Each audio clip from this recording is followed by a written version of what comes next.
keluar Xiaoye anak ini. Tidak tahu bagaimana bersikap lembut kepada wanita tidak kaku harus pergi dan berbicara dengannya. Lin Tianlin gelisah di kamar tidur. Meskipun dia sudah mematikan lampu dan berpura-pura tidur, dia tetap tidak bisa tertidur. Tidak peduli seberapa keras dia mencoba memaksa dirinya untuk tidur, tidak peduli seberapa keras dia mencoba melupakan hal-hal ini, dia tidak bisa melepaskannya. Meskipun dia sudah mempersiapkan diri secara mental, dia tahu bahwa putrinya hanya akan menerima Ye Lang dan tidak punya pilihan lain. Meskipun Ye Lang menyelamatkan hidupnya dan sangat baik kepada keluarga Linnya, meskipun dia sudah mempersiapkan diri secara mental. Namun, ketika benar-benar tiba saat genting ini, terutama setelah mendengar suara percikan air di kamar mandi sebanyak 5 kali, aku tidak bisa menahan diri. Jangan membuat masalah untukku. Zhao Mingyue menarik Lin Tianlin ke belakang dan memutar matanya dengan menawan. Xiaoye memiliki kekuatan fisik yang baik, apakah itu menjadi penghalang bagimu? Kamu bukan ikan, jadi bagaimana kamu tahu kegembiraan seekor ikan tidur saja? Jangan membuat masalah. Bab 684 Profesor Yao mengunjungi keluarga Lin. Keesokan harinya, pagi-pagi sekali. Ketika sinar matahari masuk melalui jendela dan menyebar di tempat tidur, Ye Lang membuka matanya. Dia memperhatikan bahwa Lin Xier di seberangnya sedang menatapnya dengan kepala dimiringkan, dan jari putih seputih daun bawang dengan ragu-ragu menyentuh bulu matanya. Saudara Yeor, bulu matanya sangat panjang. Aku tidak pernah menyadarinya sebelumnya. Ketika Lin Xier melihat Ye Lang bangun, dia menatapnya sambil tersenyum. Sebagian dari cahaya kemasan matahari pagi menyebar di pipi cantik Lin Xier, membuat wajahnya semakin putih dan lebih jernih seperti boneka porselen yang tidak nyata. Ye Lang tersenyum, menatap Lin Xier dengan main-main, dan berkata dengan nada bercanda, tidak masalah apakah bulu matanya panjang atau tidak. Lin Xier sepertinya mengingat sesuatu, pipinya memerah. Dan dia mengulurkan tinju kecilnya dan dengan lembut memukulnya di lengannya. Aku enggan menggunakan terlalu banyak kekuatan karena takut aku benar-benar menyakiti kakak Ye bagaimanapun juga. Setelah meminum ramuan konstitusi O10, kebugaran fisiknya saat ini tidak dapat dibandingkan dengan sebelumnya.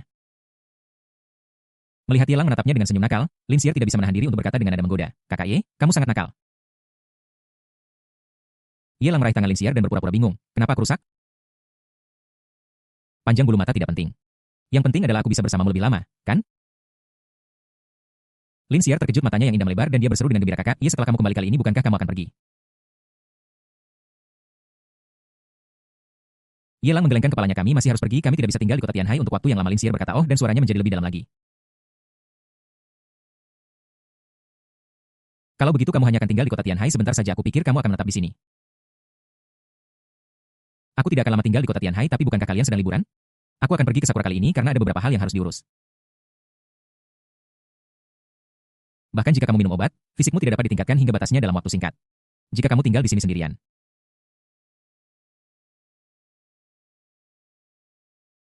beberapa kelainan pasti akan terjadi. Ikut saja denganku." Ye Lang membuat ajakan dengan nada serius. Lin Xier hanya membiarkannya meminum ramuan hanya akan membuatnya menjadi gadis keberuntungan yang hanya memiliki fisik yang bagus tetapi tidak dapat menunjukkan kekuatan bertarung apapun. Dalam kasus ini, bukan berarti aku akan pergi dengannya. Ngomong-ngomong, dengan dia di tempat Sakura, Lin Xier tidak akan bisa membuat masalah. Terlebih lagi, jika dia membuat masalah di tempat Sakura, seseorang pasti akan mati. Tidak sulit untuk membiarkan tangan Lin Xier melihat darah yang bermanfaat untuk pelatihannya. Sakura toh akan membunuh orang. Jadi bukankah akan bagus jika dia bisa menjadi batu asahan bagi Lin Xier untuk menjadi lebih kuat? Apa itu benar-benar mungkin?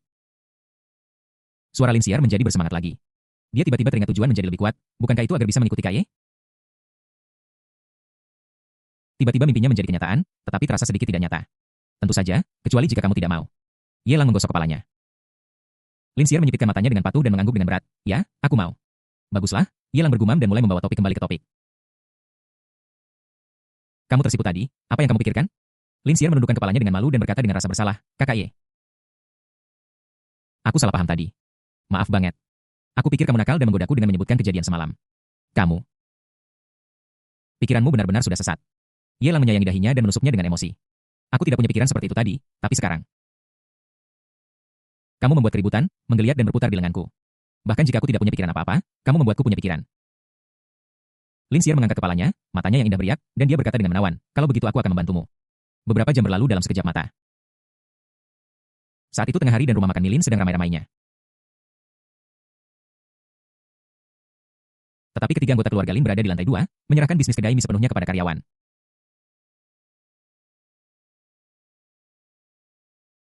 Ketika menantu datang berkunjung, urusan bisnis dan hal-hal lain tidak sepenting menjamunya. Di dapur, Zhao Mingyue, yang sedang membuat pangsit, mendengar suara gemericik. Dia menoleh dan melihat gelembung-gelembung putih keluar dari panci. Dia bergegas mendekat, mengusap tepung dari tangannya dengan celemeknya, lalu mengangkat tutup panci. "Ulangi proses ini 3 kali sebelum meletakkan pangsit yang sudah matang di atas piring, Bu. Apa isian pangsit ini? Kenapa baunya enak sekali?"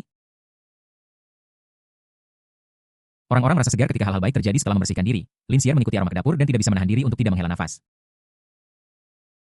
Zhao Mingyue tersenyum tanpa mengatakan apa-apa. Dia mengambil pangsit dengan sumpit, meniupnya, dan memberikannya ke mulut putrinya. Lin Xier membuka mulut kecilnya dan menggigit pangsit besar itu ke dalam mulutnya setelah mengunyahnya beberapa kali. Dia meludahkannya karena malu. Ada apa? Tidak enak? Zhao Mingyue yang sedang menggulung kulit pangsit berbalik dan melihat tindakan putrinya. Dia tidak bisa menahan diri untuk tidak mengerutkan kening. Lin Xier menggelengkan kepalanya. Tidak, rasanya enak, tapi aku tidak punya banyak nafsu makan. Tidak punya nafsu makan? Zhao Mingyue menatap putrinya dengan curiga. Ye Lang baru datang tadi malam dan dia mendapatkannya hanya dalam satu malam. Bukankah ini omong kosong? Logikanya, setelah berputar-putar hampir sepanjang malam, saya tinggal di kamar sepanjang pagi di siang hari.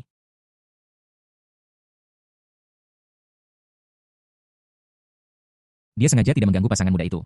Bagaimana bisa kamu? Aku benar-benar tidak bisa memahaminya. Lin Xier maju mengikatkan celemek di pinggangnya yang ramping. Membantu menggiling kulit pangsit dan mengganti topik pembicaraan. Tidak apa-apa, mungkin aku terlalu keras menyikat lidahku barusan.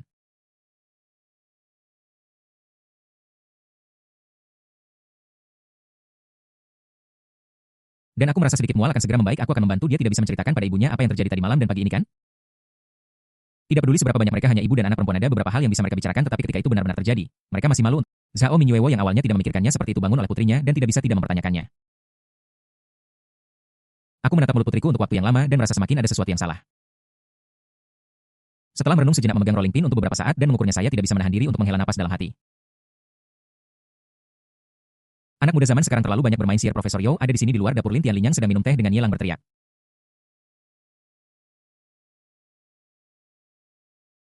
Mendengar ini, Lin Xier dengan cepat membuang rolling pin di tangannya, melepas celemeknya dan melarikan diri keluar dari dapur. Dia tidak berani tinggal sendirian dengan ibunya lagi. Meskipun ibunya tidak mengatakan sepatah kata pun, tatapan mempertanyakannya membuatnya merasa bersalah. Semakin lama dia tinggal, semakin dia takut ibunya akan menjebol kertas jendela dan mengatakan sesuatu yang menggemparkan, membanya merasa malu. Bab 685 Kekhawatiran Yao Zeking. Profesor Yao, Anda di sini. Mengapa Anda membawa hadiah? Sungguh, Anda seorang profesor. Kamu datang ke rumah siswa dan kamu membawa hadiah. Silakan masuk dan duduk. Lin Tianlin berada di depan pintu. Menyapa Yao Zeking yang baru saja masuk dengan senyum di wajahnya. Yao Zeking tersenyum menatap Ye Lang yang sedang duduk di ruang tamu. Dan mendesak Paman Lingo bermain catur dengan para tamu. Aku bukan tamu, tidak perlu begitu jauh dengan mereka. Lin Tianlin ragu-ragu untuk waktu yang lama dan hanya mengucapkan beberapa kata sapaan setelah putrinya keluar. Kemudian dia kembali ke ruang tamu dan duduk untuk melanjutkan obrolan dengan Ye Lang. Profesor Yao, Lin Xier menatap Yao Zeking di depannya, dan meskipun dia seorang wanita, dia kagum. Dia memiliki wajah yang cantik, kulit selembut batu giok dan seputih salju, dan setelan ketat menonjolkan sosoknya yang sempurna sepenuhnya. Ada selembar kain putih tebal di dada yang mencegah orang melihat kulit halusnya sama sekali, tetapi pada saat yang sama keindahan anggun dan kabur itu membuat Lin Xier sangat takjub. Rok selutut hitam profesional sangat menonjolkan lekuk pinggangnya yang ramping. Kedua kaki panjangnya terbungkus dalam dua stocking hitam tebal ketat dan sangat lurus. Dia juga memakai sepasang kacamata berbingkai merah. Jika kacamata semacam ini dipakai oleh wanita lain, itu akan menambahkan sedikit suasana duniawi, tetapi di wajah Yao Zeking, itu menambahkan sedikit keanggunan dan keintelektualan. Kamu hanya akan membiarkanku berdiri di depan pintu seperti ini? Kamu tidak akan membiarkanku masuk dan minum secangkir teh? Yao Zeking bercanda sambil tersenyum dan menyerahkan hadiah di tangannya ke pelukan Lin Xier. Lin Xier mengambilnya dan berkata dengan malu, Profesor Yao, silakan masuk, tidak ada teh di rumah, saya akan keluar dan membelikan untuk Anda. Tunggu sebentar. Setelah mengatur Yao Zeking untuk duduk di ruang tamu, dia bergegas turun untuk membeli teh. Lin Tianlin memegang bidak catur di tangannya dan melirik Yao Zeking yang sedang duduk tidak jauh dari sana, melihat bahwa dia sedang menatap papan catur.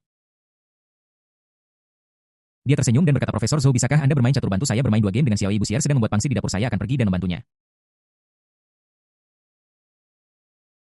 Di satu sisi, itu bukanlah cara yang baik untuk memperlakukan tamu saat dia sedang bermain catur dengan Yao Zeking yang memperhatikannya. Di sisi lain, dia benar-benar dikalahkan di papan catur, dan dia merasa sangat dirugikan. Jika itu orang lain, dia pasti sudah mengeluh, tetapi orang yang duduk di hadapannya adalah Ye Lang, calon menantunya. Mengeluh kepada putrimu. Saya pasti tidak akan memperhatikannya. Mengadu pada istrimu. Mereka pasti akan menertawakannya karena tidak kompeten.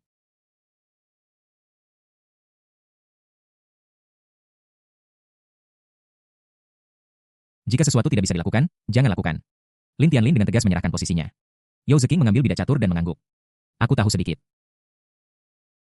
Xiao Yeo dan Profesor Lin Tianlin berlari menuju dapur seolah melarikan diri. Yao Zeking dan Ye Lang adalah satu-satunya yang tersisa di ruang tamu. Xiao Ye. Yao Zeking memiringkan kepalanya, mengangkat kacamatanya yang berbingkai merah, dan menatap Ye Lang dengan minat. Dia awalnya merasa bahwa hubungan antara Lin Xier dan Ye Lang terlalu dekat. Pada awalnya, Dia merasa bahwa dia mungkin telah terlalu banyak berpikir dan berpikir bahwa Ye Lang mungkin terlalu dekat dengan Lin Xier hanya untuk menyembuhkan kakinya. Lagi pula, dialah yang memperkenalkan Lin Xier kepada Ye Lang.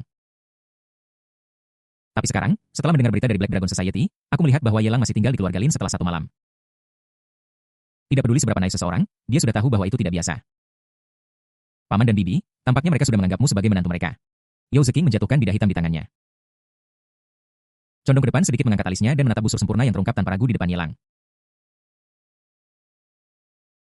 Ye Lang memegang bidah putih di tangannya dan menjatuhkannya, menyentuh bibir lembab Yao Zeking seperti capung yang terbang di atas air.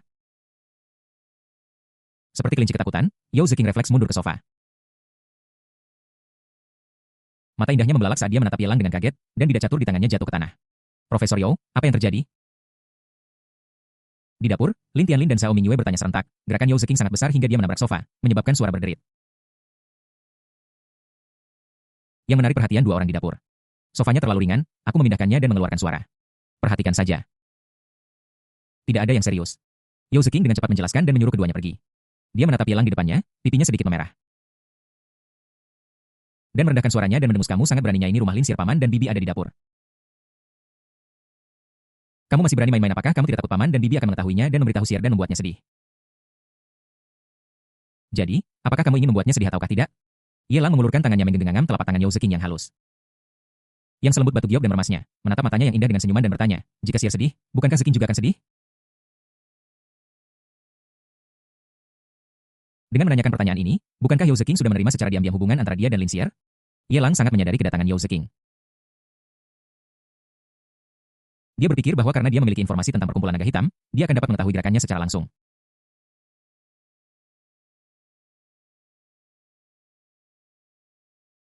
Dia tidak tahu bahwa berkali-kali beberapa berita sengaja disebarkan ke telinganya. Ye Lang juga tidak ingin menyembunyikannya. Namun, dia tidak menyangka bahwa setelah Yao Zeking tahu tentang hubungannya dengan Lin Xier, alih-alih menghindarinya dengan sabar, dia bahkan berinisiatif untuk mengunjunginya. Ini adalah sesuatu yang tidak pernah dia duga. Yang bahkan tidak Ye Lang ketahui adalah bahwa Yao Zeking telah melewati beberapa hal dan tidak lagi bersedia menunjukkan keunggulan apapun. Dia khawatir tubuh Ye Lang tidak akan mampu menahan pukulan seperti itu dan takut apa yang terjadi di rumah sakit swasta perkumpulan naga hitam akan terjadi lagi. Ketika dia menebak hubungan antara Ye Lang dan Lin Xier, dia merasa tertekan, marah, dan bahkan merasa sulit untuk menerima. Tidak peduli apa, Lin Xier tetaplah muridnya dan murid kesayangannya. Namun, sekarang, kemunculan Ye Lang telah menciptakan keretakan dalam hubungannya dengan Lin Xier, dan itu juga telah berubah menjadi seperti saudara perempuan. Sungguh, Yao Zeking merasa bahwa sejak dia bertemu Ye Lang, semua yang disebut kegigihannya di masa lalu telah menjadi lelucon. Dia merasa dirinya konyol dan lucu, tetapi dia tidak bisa menahan kerinduan di hatinya, dan datang ke pintu tanpa ragu-ragu. Tentu saja, dia tidak bermaksud untuk menghadapi Lin Xier, dia hanya sangat merindukannya setelah lama tidak bertemu dengannya. Xier adalah gadis yang baik. Jangan mengecewakannya. Yao Zeking menghela napas. Dulu sekali, Xier memberitahuku tentang cinta yang dia idam-idamkan. Pasangan seumur hidup. Aku tidak pernah menyangka dia akan jatuh cinta padamu. Ingat, jangan beritahu Xier tentang hubungan kita, atau aku khawatir dia tidak akan bisa menerimanya dan melakukan sesuatu yang bodoh. Bab 686 semua orang tahu. Bahkan pada saat ini, Yao Zeking tidak ingin mengambil Ye Lang dari Lin Xier. Dia hanya khawatir Lin Xier tidak akan bisa menerima kenyataan dan akan secara selektif membantu Ye Lang menyembunyikannya. Hubungan antara dia dan Lin Xier signifikan meskipun ada kesenjangan yang signifikan dalam status mereka.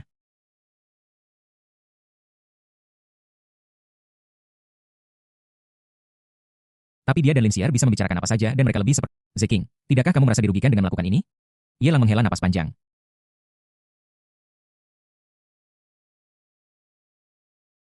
Menggelengkan kepalanya, berdiri, duduk di sebelah Yao Zeking, melingkarkan lengannya di pinggangnya yang ramping, dan membiarkannya bersandar di lengannya.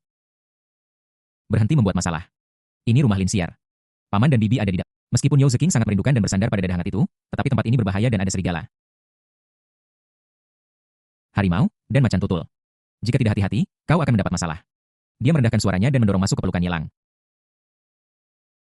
Mencoba melepaskan diri dari pelukan hangat itu. Jangan ribut. Bukan apa-apa. Aku sedang mengawasi. Selain itu, lantai 2 sangat besar. Ada jarak yang jauh antara ruang tamu dan dapur. Jika seseorang keluar, aku akan menyadari sesuatu yang tidak biasa sebelumnya. Ye Lang terlalu mendominasi, lengannya seperti sepasang penjepit besi, mengunci erat pinggang ramping Yao Zeking dan tidak membiarkannya pergi. Tentu saja, dia mengatakan yang sebenarnya. Lines Nodle House dibangun dengan menggabungkan 3 toko lantai 2 secara alami, juga 3 toko yang tempatnya luas dan lokasinya lapang dapur dan ruang tamu dipisahkan oleh koridor panjang, jadi tidak perlu khawatir tentang hal-hal yang aneh.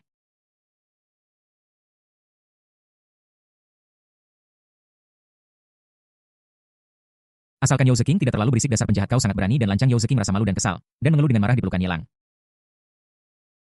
Yelang berkata dengan getir, Zeking, maafkan aku karena membuatmu menderita. Suaranya rendah seolah pertanyaan sebelumnya telah dijawab.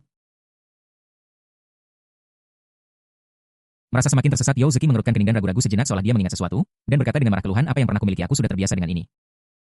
Jika aku dianiaya Qiu Jiwer sendirian akan membuatku mundur terlebih lagi. Selama periode waktu ini ada banyak sekali wanita di Queen Bar.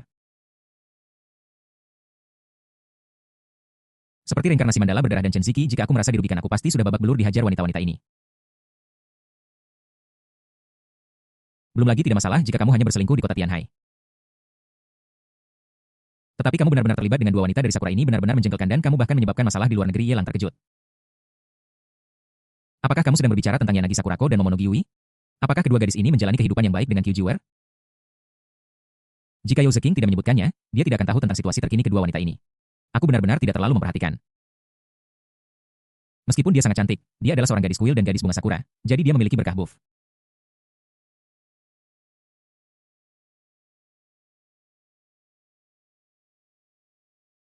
Namun sejujurnya, Yelang tidak terlalu tertarik pada gadis-gadis sakura ini. Jika kamu ingin bermain, maka bermainlah. Jika kamu tidak ingin bermain, dan tidak ada cara untuk memberinya manfaat, atau dia bahkan mungkin menggigit balik, maka tampar saja dia sampai mati. Bersikap lembut dan perhatian kepada wanita. Kata ini tergantung pada siapa. Kedua gadis sakura ini paling banter hanyalah pion baginya untuk berurusan dengan kuil dewa. Terus terang mereka hanyalah dua anjing yang dia pelihara. Meskipun dia lebih kuat dari Kanai Shihara, mereka sama sekali tidak memiliki status di hatinya, tergantung pada perbedaan di antara mereka. Bukannya aku baik-baik saja. Tetapi Bloody Mandragora dan Qiu Jiwer memiliki sikap yang sangat buruk terhadap kedua orang ini. Saya pikir sangat mungkin itu karena kedua wanita ini berhubungan dengan Anda sehingga Qiu Jiwer dan Bloody Mandragora memusuhi mereka. Yao Zeking menjelaskan dengan serius bahwa dia tidak begitu memahami inti dari beberapa hal. Mengingat lingkaran sosialnya, bisa berhubungan dengan Qiu Jiwer saja sudah merupakan hal yang langka, apalagi organisasi sakura besar seperti kuil dewa. Saat Yao Zeking meringkuk di pelukan Yelang, langkah kaki Linsier terdengar di pintu masuk lantai 2. Diiringi oleh suara tak berdaya, Profesor Yao, maaf kami tidak menjual rasa teh hitam yang Anda suka di sini, jadi kami hanya bisa menggunakan yang ada. Saat Yao Zeking merapikan pakaiannya, dia melihat dengan cermat ke lengannya memastikan bahwa pakaiannya yang telah dikacaukan oleh Yelang rapi. Kemudian dia menatap Linsier yang sedang berjalan mendekat dan menggelengkan kepalanya. Mengapa kamu bersusah payah seperti itu?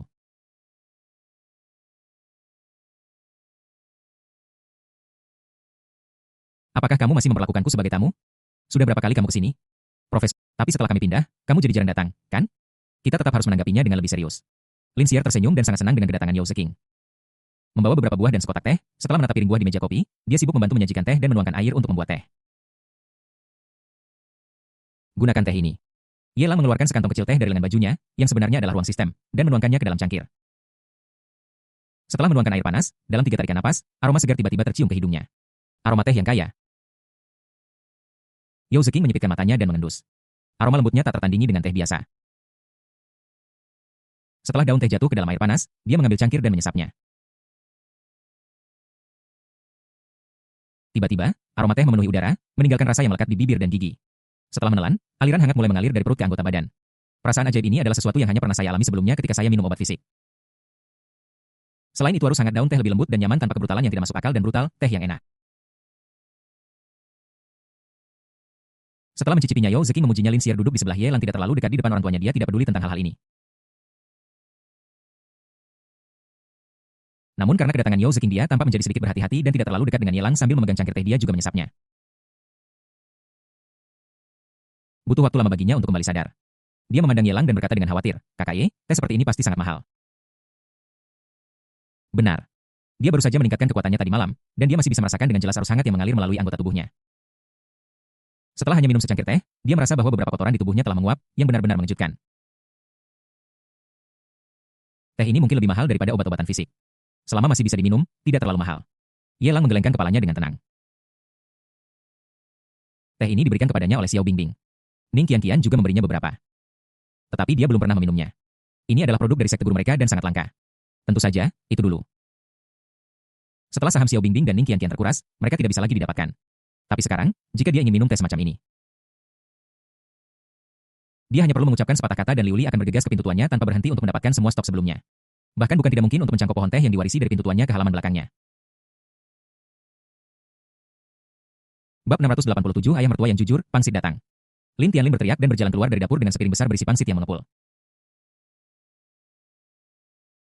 Zhao Mingyue yang mengikuti dari belakang memegang semangkuk besar sup di tangannya. Setelah meletakkannya di meja makan satu demi satu dia mendesak 3 orang di ruang tamu sambil tersenyum. Xiao Ye, Profesor Yao. Sir, ayo kita bicara nanti, ayo makan pangsit, aku datang. Lin Xier menjawab dan membawa Yao Zeking dan Ye Lang ke meja makan dan mendudukkan mereka. Setelahnya, Zhao Mingyue dan Lin Tianlin membawa beberapa piring pangsit lagi dengan isian yang berbeda. Seluruh meja makan dipenuhi dengan pangsit dan berbagai bumbu. Yao Zeking melihat deretan pangsit yang mempesona di atas meja dan berseru, sepertinya aku datang ke tempat yang tepat hari ini. Sangat kaya. Aku tidak menyangka bahwa pangsit dapat dibuat dalam begitu banyak cara yang berbeda. Aku benar-benar terkesan. Kenapa aku belum pernah melihat pangsit seperti ini sebelumnya? Bagaimana cara membuatnya? Pangsit berbentuk kerang ini lebih sulit dibuat. Anda bisa meletakkan isian di tengah kulit pangsit, basahi tepian kulit pangsit agar lebih mudah menempel, lalu rekatkan dan buat lipatan dari satu ujung ke ujung lainnya, dengan lipatan menghadap ke bawah. Lin Xier menjelaskan dengan saksama, membantu Yao Zeking mengambil semangkuk pangsit, dan berkata sambil tersenyum, Profesor Yao. Jika Anda ingin makan pangsit kuah, Anda bisa menambahkan sedikit sup. Pangsit kering dengan saus juga terasa enak.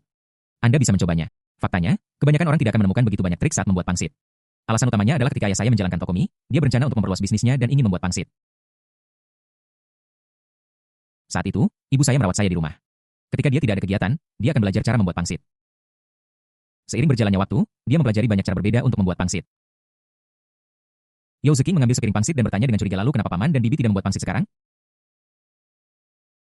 Kedai Milin hanya memiliki berbagai jenis mie, dan pangsit tidak pernah dijual. Sesuai dengan pemahaman Yao Zeking. Jika makanan ringan ini memiliki lebih banyak variasi, bisnisnya akan meningkat pesat. Lin Tianlin tersenyum pahit. Terlalu melelahkan. Meskipun bisnisnya bagus dengan lebih banyak variasi, tetapi juga lebih melelahkan. Dulu, saya harus menjaga kesehatan Xier. Jadi tidak nyaman untuk mencurahkan seluruh energi saya ke toko mie. Kemudian, kaki Xier sembuh, dan dia berencana untuk memperluas bisnisnya. Tetapi sayangnya saya memiliki masalah kesehatan. Seiring waktu, dia pikir akan cukup untuk mendapatkan uang untuk menghidupi dirinya sendiri, dan tidak perlu bekerja terlalu keras. Hanya saja upaya Xiao Ye sia-sia. Keluarga Lin kami tidak memenuhi beberapa janji yang kami buat sebelumnya.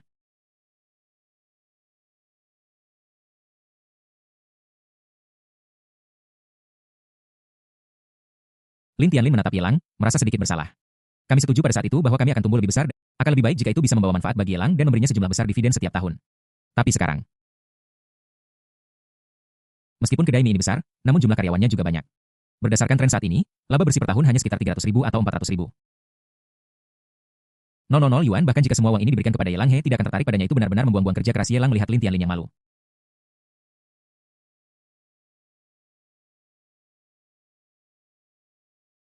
Ye Lang menggelengkan kepalanya dengan geli dan berkata, Paman, apa yang kamu bicarakan? Hal yang paling Xier harapkan adalah Anda dan bibi Anda sehat dan menjalani hidup bahagia.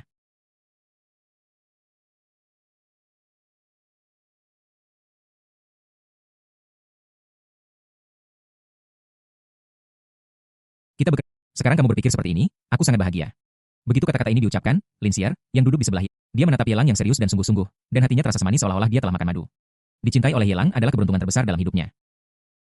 Dan sekarang, Ye Lang tidak hanya memperhatikan perasaannya sendiri, tetapi juga mempertimbangkan orang tuanya dan keluarganya. Bagaimana mungkin saudara Ye, yang begitu perhatian, hangat, dan berorientasi pada keluarga tidak layak mendapatkan kepercayaannya untuk menyerahkan hidupnya? Tadi malam dia bersedia dan siap untuk menyerahkan dirinya. Namun, saudara Ye berkata bahwa jika Anda ingin meningkatkan kekuatan Anda harus menjaga tubuh Anda tetap murni. Untuk menyerap efek obat dari ramuan tersebut secara lebih besar, dia menahan cinta yang mendalam di hatinya dan tidak bertindak sendiri. Dia ingin menjadi lebih kuat dan mampu memberikan bantuan yang lebih besar kepada saudara Ye, alih-alih hanya menerima hadiah. Sekarang seluruh hatinya dipenuhi dengan sosok Ye Lang. Tidak peduli apa yang terjadi, selama saudara Ye mengatakan sepatah kata, dia akan melakukan segalanya untuknya tanpa ragu-ragu. Mari kita tidak membicarakan ini lagi. Ayo makan pangsit. Makan pangsit cepat. Lin Tianlin merasa sedih. Di satu, dia merasa bahwa dia tidak berguna, tetapi di sisi lain, dia senang bahwa dia memiliki calon menantu seperti Ye Lang. Dia adalah pria dewasa.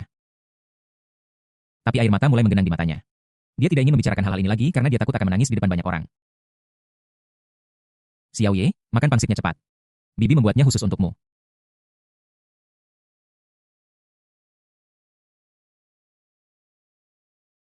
Zhao Mingyue buru-buru membantu menyajikan semangkuk pangsit kering dan membawanya kepada Ye Lang. Ye Lang mengambil sebuah pangsit dan memasukkannya ke dalam mulutnya. Dia mengunyahnya beberapa saat, mengerutkan kening, dan menjadi curiga, tetapi tidak bertanya. Setelah mencicipinya, dengan isian daging kambing, itu baik untuk tubuh, Zhao Mingyue menjelaskan sambil tersenyum. Lin Tianlin mengunyah beberapa kali dan berkata dengan marah. Kamu sudah tertipu, kan?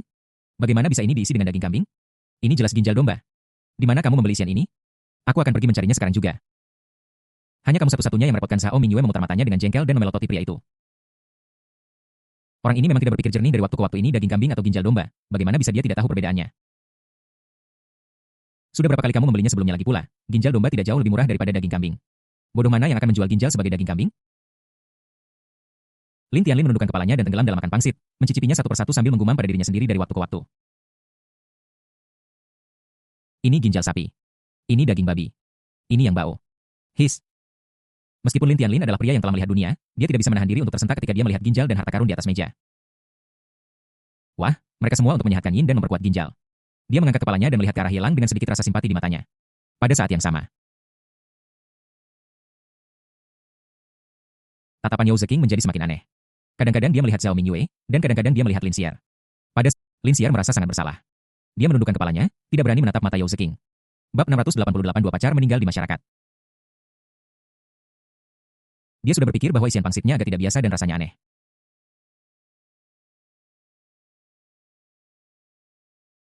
Tapi aku tidak menyangka kalau semuanya diisi dengan isian ginjal. Apakah dia berpikir bahwa sesuatu yang dia lakukan tadi malam membuat kakaknya lemah? Bahkan jika saya khawatir, waktunya agak terlalu canggung. Jika itu terjadi di depan orang tuanya, namun sayangnya Profesor Yao datang berkunjung ke rumah hari ini, dan Lin Xier tidak tahu bagaimana Profesor Yao akan memandangnya di depannya. Apakah Anda pikir dia gadis yang tidak tahu malu? Saat ini Lin Xier merasa bersalah dan malu, dan dia berharap bisa menggali lubang di tanah dan mengubur kepalanya di dalamnya. Aku terlalu malu untuk bertemu Profesor Yao lagi. Suasana di meja tiba-tiba menjadi aneh. Lin Tianlin menelan pangsit dari waktu ke waktu dan otot-otot wajahnya berkerut bersamaan. Di bawah, tangan Zhao Mingyue mencubit daging lembut di pinggangnya. Dia tersentak kesakitan tetapi tidak berani membuat suara keras. Yao Zeking tidak jelas, matanya beralih antara Ye Lang dan Lin Xier. Ada sedikit kecurigaan di mata indahnya. Seolah-olah dia sedang memikirkan sesuatu, Lin Xier terus menundukkan kepalanya, menyandarkannya di dadanya. Jika dia tidak begitu berpikiran terbuka, dia pasti sudah mengubur kepalanya di piring pangsit. Sedangkan untuk Ye Lang, pria ini tenang dari awal hingga akhir, seolah-olah tidak terjadi apa-apa. Dan hanya makan pangsit dengan santai. Hanya ada 6 di piring kecil itu, dan kami mencobanya satu demi satu, dengan semua jenis isian. Setelah sekian lama kami cukup minum teh dan makan, Lin Tianlin tidak bisa tinggal lebih lama lagi. Dia mengangkat kepalanya dan berkata dengan canggung. Toko masih perlu membeli beberapa barang, saya harus pergi ke pasar, jadi saya tidak akan menemani Anda. Setelah mengatakan itu, dia dengan cepat berdiri. Ada kerutan yang sangat jelas di pakaiannya di sekitar pinggangnya. Zhao Mingyue tersenyum canggung dan kemudian berdiri, berkata. 11R tinggal di rumah bersama Profesor Yao dan Xiao Yaku akan pergi berbelanja dengan ayahmu beberapa menit kemudian. Pintu di tangga tertutup tetapi suara samar terdengar Lin Tianlin pengisian ginjal. Jika kamu bisa merasakannya, rasakan saja. Apakah kamu harus mengatakannya dengan keras? Kamu satu-satunya yang terlalu banyak bicara. Dan kamu satu-satunya yang pintar, kan? Semua pangsit itu tidak bisa membuatmu diam. Aku belum pernah sebaik ini dalam hal ini. Satu-satunya hal tentangmu adalah mulut keras kepalamu. Itu membuatku sangat marah, suara itu memudar. Yao Zeking menatap Lin Xier dengan senyum masam. Paman dan bibi membuat keributan, apakah para tamu akan mendengarnya? Lin Xier menunduk dengan canggung, menggigit bibirnya, menggelengkan kepalanya dan menjawab seharusnya tidak saat ini. Sudah sangat sedikit pelanggan bisnis kedai mie, biasanya lebih ramai di pagi dan sore hari serta di pasar malam. Bisnis di siang hari relatif lebih lambat. Begitu ya, lumayan. Yao Zeking mengangguk mengerti dan kemudian bertanya dengan rasa ingin tahu, apakah Ye Lang menginap di rumahmu semalam? Di mana dia tidur, Profesor Yao? Bisnis sedang lesu sekarang. Saya harus turun dan membantu mencuci piring. Kalau tidak, ketika bisnis membaik, saya tidak akan bisa menanganinya. Lin Xier berdiri dengan canggung, menatap Ye Lang meminta bantuan, dan memohon, Kakak Ye, tolong bicara dengan Profesor Yao. Saya akan menyelesaikan urusan saya di kedai mie dan kemudian pergi membeli buah-buahan. Lin Xier, yang sangat sensitif, tidak tahan dengan pertanyaan seperti itu. Dan dua awan merah muncul di pipinya setelah menjelaskan apa yang terjadi. Dia melarikan diri dari tempat kejadian dengan tergesa-gesa. Satu-satunya orang di seluruh lantai 2 adalah Yao Zeking, yang sedang memegangi pipinya dan menatap punggung Lin Xier, dan Ye Lang, yang masih makan pangsit. Apakah kamu kelelahan semalam? Melihat Lin Xier pergi, Yao Zeking menarik pandangannya dan menatap Ye Lang, bergumam dengan nada khawatir dan masam. Ye Lang menggelengkan kepalanya. Tidak juga. Rasanya enak. Lagi pula, aku belum makan apapun pagi ini, jadi aku sedikit lapar sekarang. Meletakkan sumpitnya dan menyesap teh yang diseduh oleh Master Ning Qian, dia bersandar di kursinya dan meregang. Kamu istirahat dulu. Aku akan pergi mencuci piring. Yao Zeking dengan lembut membelai pipi Ye Lang, lalu mendekat dan menciumnya ringan di dahi. Ketika ada orang di sekitar, dia dibatasi dalam segala hal. Saat ini, ketiga anggota keluarga Lin semuanya telah melarikan diri, jadi mereka secara alami tidak akan lagi menekan kerinduan di hati mereka.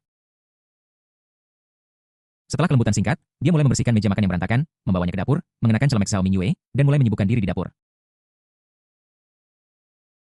Yao Zeking baru sibuk selama kurang dari 3 menit ketika dia tiba-tiba menegang seluruhnya. Dia merasakan seseorang memeluknya dari belakang dan dia menegang secara refleks. Namun segera dia rileks kembali dan berkata dengan marah, pergi duduk di ruang tamu sebentar, aku sibuk, kamu tidak bisa begitu saja datang ke rumah orang lain.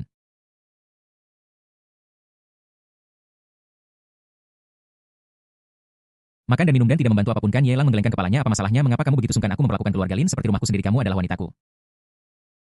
Ketika kamu datang ke rumahku anggap saja seperti rumahmu sendiri, mengapa kamu begitu sopan? Ye Lang merasa penjelasan ini sangat masuk akal.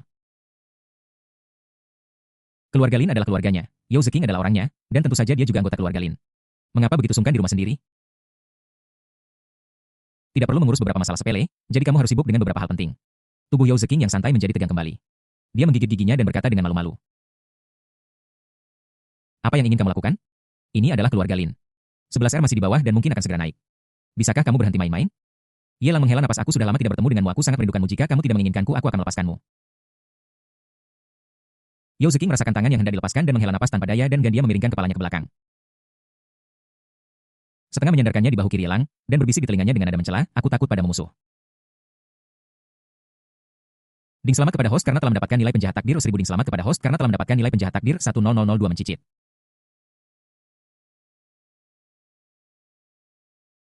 Di pintu masuk lantai 2, terdengar suara pintu terbuka. Lin Xier bergegas dan langsung berlari ke dapur. Dia bertabrakan dengan Ye Lang yang keluar dari dapur. Dia berkata dengan canggung, kamu terlalu sibuk di kedai ini sampai lupa mencuci piringmu sendiri. Dia melewati Ye Lang dan menatap Yao Zeking yang menghadapnya dengan mangkuk di tangannya.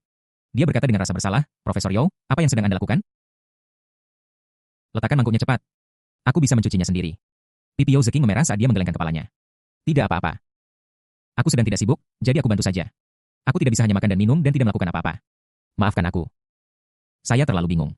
Lin Xier menepuk dahinya dan bergegas maju untuk membantu. Yao Zeking memberi sedikit ruang dan tetap menghadap Lin Xier. Ketika mereka berdua berdiri di tepi kolam. Dia berbalik, menghaluskan bagian belakang rok selututnya dengan tangannya, dan kemudian menggunakan jari-jarinya untuk mengangkat sepatu hak tingginya yang bengkok. Ada perasaan yang tidak dapat dijelaskan di dalam hati saya. Mungkin, ini adalah kesusahan yang diderita Lin Xier barusan. Dia berubah dari seorang pengamat menjadi saksi mata langsung menderita kematian sosial. Bab 689 Pembohong besar Lin Youchu di sisi lain.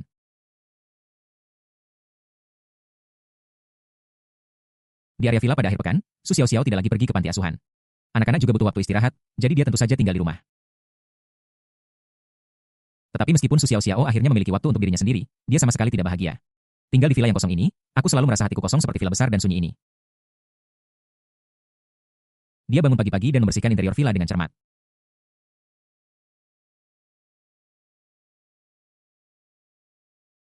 Dia kemudian pergi ke halaman belakang untuk memangkas bunga dan tanaman. Dia sibuk sampai siang. Akhirnya, dia menekan kesepian di hatinya dan tidur siang singkat di sofa. Xiao-Xiao, kenapa kamu tertidur di sini sendirian? Aku tidak tahu sudah berapa lama, tapi Su Xiaoxiao membuka matanya setelah mendengar suara itu dan melihat Lin Youchu yang begitu dekat dengannya dengan bulu mata yang lentik. Dia mengucek matanya yang masih mengantuk. Tersenyum pahit dan berkata, Nona Lin, Tuan Muda sudah lama tidak kembali. Sebaiknya Anda kembali dulu. Selama periode ini, akan selalu ada beberapa wanita muda yang datang ke villa, tinggal sebentar, dan kemudian pergi dengan sedih. Dia sudah terbiasa dengan itu. Ketika dia melihat seseorang datang, dia akan menjawab langsung dan tepat sasaran. Dia melirik Mu Yuyan yang berdiri di belakang Lin Youchu dan memberinya tatapan meminta maaf.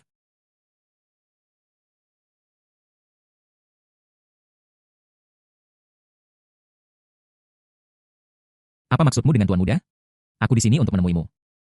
Ada apa denganmu? Aku sudah memberitahumu berkali-kali kenapa Lin Youchu, apa yang bisa kamu lakukan denganku? Su Xiaoxiao berhenti bersikap sok. Dia tahu bahwa alasan mengapa dia dianggap serius oleh begitu banyak wanita muda dan CEO adalah karena Tuan Muda. Cinta Tuan Muda itulah yang membuatnya dipandang oleh para wanita muda kaya ini. Dia tidak akan sombong atau menjadi manja karena kasih sayang Tuan Muda. Tentu saja, dia tidak akan begitu keras kepala sampai tidak bisa beradaptasi sama sekali, karena itu sama saja dengan tidak menghargai Lin Youchu. Tapi dia penasaran. Dia hanyalah seorang pengasuh dan paling banter seorang guru taman kanak-kanak di panti asuhan. Apa yang Lin Youchu inginkan darinya? Produk baru Yuyan diluncurkan beberapa waktu lalu dan perusahaan sangat sibuk.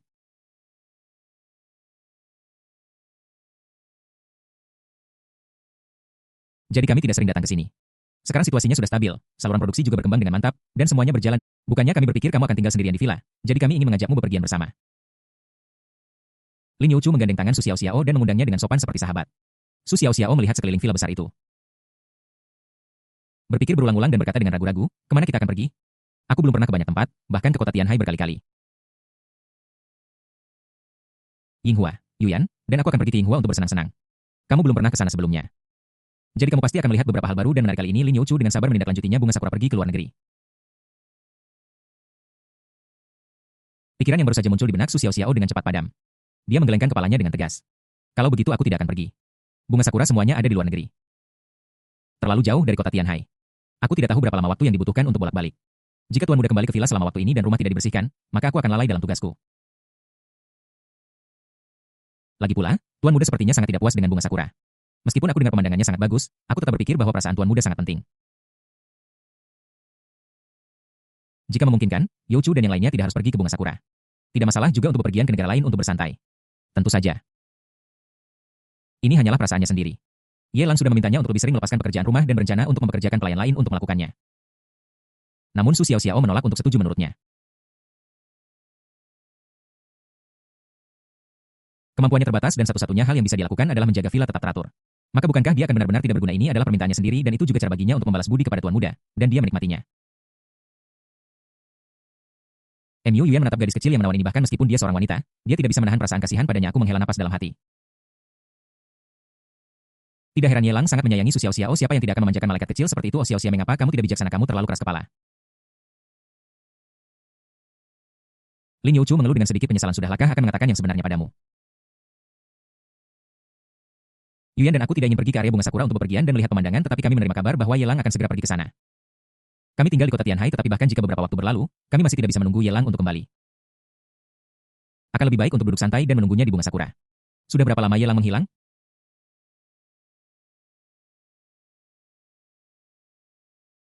Xiao Xiaoyo sudah lama tidak bertemu Ye Lang ya? Apa kamu tidak merindukannya? Bisakah kamu meminta orang lain untuk mengurus pekerjaan rumah di villa? Ye Lang toh tidak akan kembali untuk sementara waktu. Setelah perjalanan Bunga Sakura kita, kamu bisa kembali sehari lebih awal dan membersihkannya. Bukankah itu cukup? Ketika mereka berada di klan, beberapa orang di sekitar Kanai Shihara sudah menjadi mata-mata Lin Youchu. Geng Lao Huang tidak bisa disuap. Jadi prinsip moral apa yang bisa dimiliki oleh sekelompok antek Sakura? Itu bisa diselesaikan dengan sedikit uang.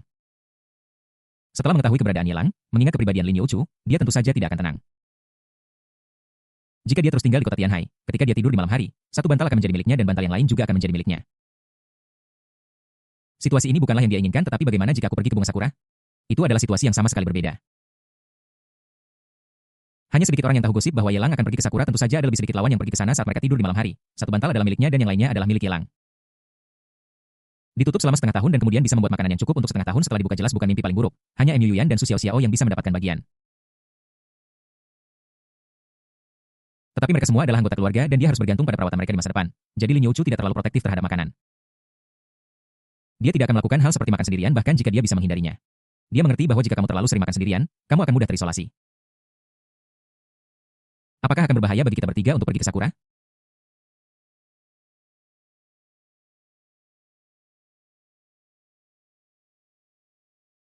Su Xiaoxiao mengerutkan bibirnya dengan sedikit antisipasi di matanya yang indah. Aku punya informasi kontak Sister Sue. Jika tidak, aku akan memanggil Sister Sue. Bab 690 keterampilan memperebutkan favor dimaksimalkan. Setelah mendengar penjelasan Lin Youchu, Su Xiaoxiao sudah tergoda. Dia tidak tertarik pada hal lain dan tidak ingin tahu tentang pemandangan Bunga Sakura, tapi akan berbeda jika Tuan Muda juga pergi ke sana. Selama dia bisa berada di sisi Tuan Muda dan melayaninya, dia bisa pergi kemana saja. Khawatir sarannya tidak akan diterima. Dia menjelaskan dengan suara pelan. Ku dengar Sakura tidak aman, keamanan publiknya sangat buruk.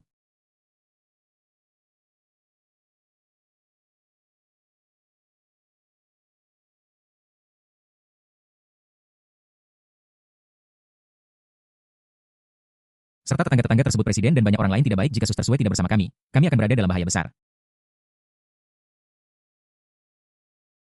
Begitu terjadi kesalahan, tidak masalah jika aku melakukan kesalahan apapun, tetapi jika aku membawa malu pada Tuan Muda, bahkan kematian pun tidak akan cukup untuk menghapus rasa malu itu.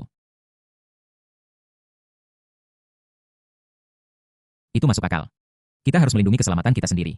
Bloody Mandragora, keselamatan kita dapat sangat terjamin. Mu Yuan sangat setuju, tetapi pada saat yang sama, dia curiga dan ingin tahu. Xiao Xiaoyo juga belum pernah ke Sakura. Bagaimana kamu tahu ada orang jahat di tempat-tempat itu? Tuan Muda itu memberitahuku. Su Xiaoxiao menjawab dengan serius. Menurut Tuan Muda, orang-orang jahat ini adalah pelaku kejahatan yang sudah menjadi kebiasaan. Dia telah melakukan perbuatan jahat lebih dari sekali dan dibenci oleh orang lain. Lin Youchu memutar matanya dan merasa tidak berdaya ketika dia melihat ekspresi bingung Mu Yuan dan Su Xiaoxiao. Bagaimana ini bisa disebut penjahat?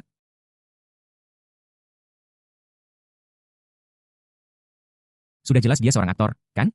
Lupakan saja. Lebih baik aku pura-pura tidak tahu meskipun aku tahu kebenarannya. Dia berhenti sejenak dan berkata dengan serius. Karena kalian berdua sudah mengatakan itu, aku tidak bisa membantah apapun. Kamu hanya boleh memanggil Bloody Mandragora. Sebelum memberitahunya kebenaran, kamu harus membiarkannya meninggalkan kerumunan terlebih dahulu. Jangan biarkan orang lain mendengar. Mengapa Su Xiao Xiao bingung? Mungkin hanya ada beberapa wanita kuat yang mengikuti Suster Sue? Lin Youchu menepuk kepala Su Xiao Xiao dan berkata, Xiao Xiao, bisakah kamu berhenti bersikap begitu naif? Sekarang kita berempat termasuk Bloody Mandragora. Apakah kamu berencana untuk mengundang beberapa orang lagi untuk ikut denganmu? Kita akan mencari Yelang, bukan untuk melakukan tur kelompok.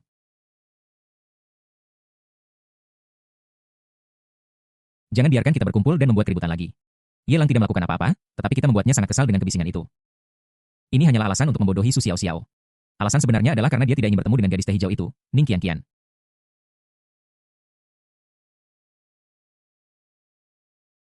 Dia yakin dalam hatinya bahwa pada malam ulang tahun Yelang, dia tidak melakukan apapun dan tertidur lelap. Pasti penyihir medis kecil yang payah ini, masalah ini tidak boleh bocor dan dia sudah menghabiskan banyak uang untuk memblokir sumber informasi dari informannya. Kita tidak boleh membiarkan rahasia itu terungkap di depan Su Xiao Xiao. Terlepas dari apakah Ning Qianqian sulit dihadapi atau tidak hanya karena identitasnya berita itu tidak boleh diungkapkan kepadanya.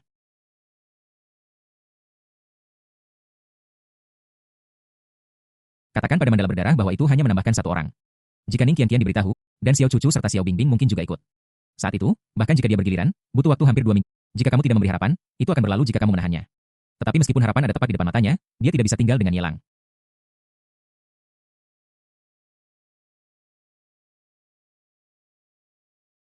Bagaimana dia bisa melewati malam yang panjang itu? Mengerti. Aku akan segera memberitahu Suster Sue dan memintanya untuk tidak memberitahu siapa. Bukannya aku bermaksud memonopoli Tuan Muda, aku hanya tidak ingin menyebabkan masalah baginya. Lagi pula, memang benar bahwa Tuan Muda akan marah jika ada terlalu banyak gadis di villa. Setelah mengatakan, Mu Yuyan di ruang tamu menghela napas lega, menatap Lin Youchu yang sedang mengendalikan kebijaksanaannya. Dan berkata dengan curiga, jika kamu tidak ingin berbagi, kamu bahkan tidak perlu memberitahu Su Xiao Xiao, tetapi kamu bersikeras datang ke sini secara khusus dan menyembunyikannya. Sekarang Xiao Xiao sudah setuju, mengapa kamu tidak memberitahuku? Apa alasannya? Lin Youchu mengambil pisang dari meja kopi, mengupasnya, menggigitnya, meliriknya, dan terkekeh. Yuyanyo benar-benar sibuk dengan pil kecantikan dan kamu tidak memikirkan berapa kali kami sudah menunggu sesuatu terjadi. Jika itu terjadi sekali atau 2 kali, Yelang mungkin tidak akan bosan, tetapi jika itu terjadi terlalu sering dalam jangka waktu yang lama, cepat atau lambat itu akan meninggalkan kesan buruk di benaknya. Su Xiao Xiao adalah yang paling disukai oleh Yelang. Selama dia ada di sekitar. Yelang tidak hanya tidak akan marah tentang keputusan pribadi kita, tetapi bahkan akan berterima kasih kepada kita. Langkah ini disebut menggunakan Xiao Xiao untuk mengendalikan Yelang. Apakah kamu memanfaatkan Xiao Xiao? Mu Yuyan mengerutkan kening. Jika Xiao Xiao tahu tentang apa yang kamu lakukan, dia akan membenci kita berdua. Melakukan hal itu tidak hanya berisiko membangkitkan rasa jijik Su Xiao Xiao, tetapi juga bertentangan dengan hati nuraninya sendiri. Dia enggan melakukan hal tercela seperti itu. Apa maksudmu dengan eksploitasi? Lin Youchu tidak senang. Apakah aku memaksa Xiao Xiao untuk melakukan sesuatu yang tidak ingin dia lakukan? Atau apakah aku memaksa wanita baik menjadi pelacur? Aku mengatakan yang sebenarnya padanya.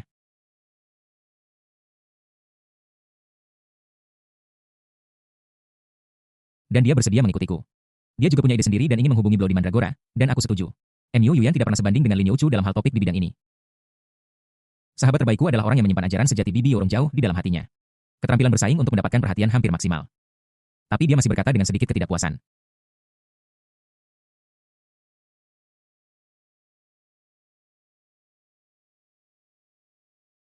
Lain kali kamu menemui hal semacam ini, beritahu aku sebelumnya dan aku akan memutuskan.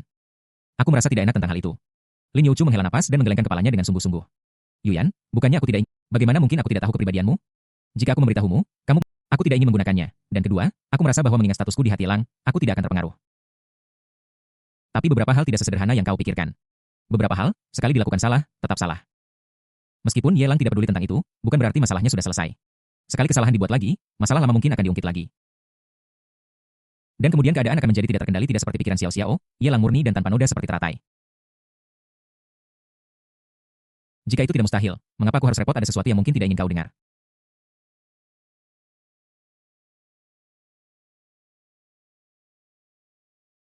Tetapi aku masih ingin memberitahumu, menggunakan kata-kata persis ibuku, dia bersikeras untuk mengikuti caranya sendiri, menjadi sombong karena jika seseorang sepertimu berada dalam drama TV tentang istana, kamu tidak akan bertahan lebih dari 3 episode dan mungkin akan terbunuh saat kamu muncul di layar. Bab 691 Kojiro yang malang 2 bab dalam 1 walaupun Yelang berada di keluarga Lin, dia tahu segalanya tentang beberapa hal yang terjadi di villa. Bukannya dia mengatur orang untuk dengan sengaja melacak dan menyelidiki perkataan dan perbuatan Mu Yuyan dan wanita lainnya.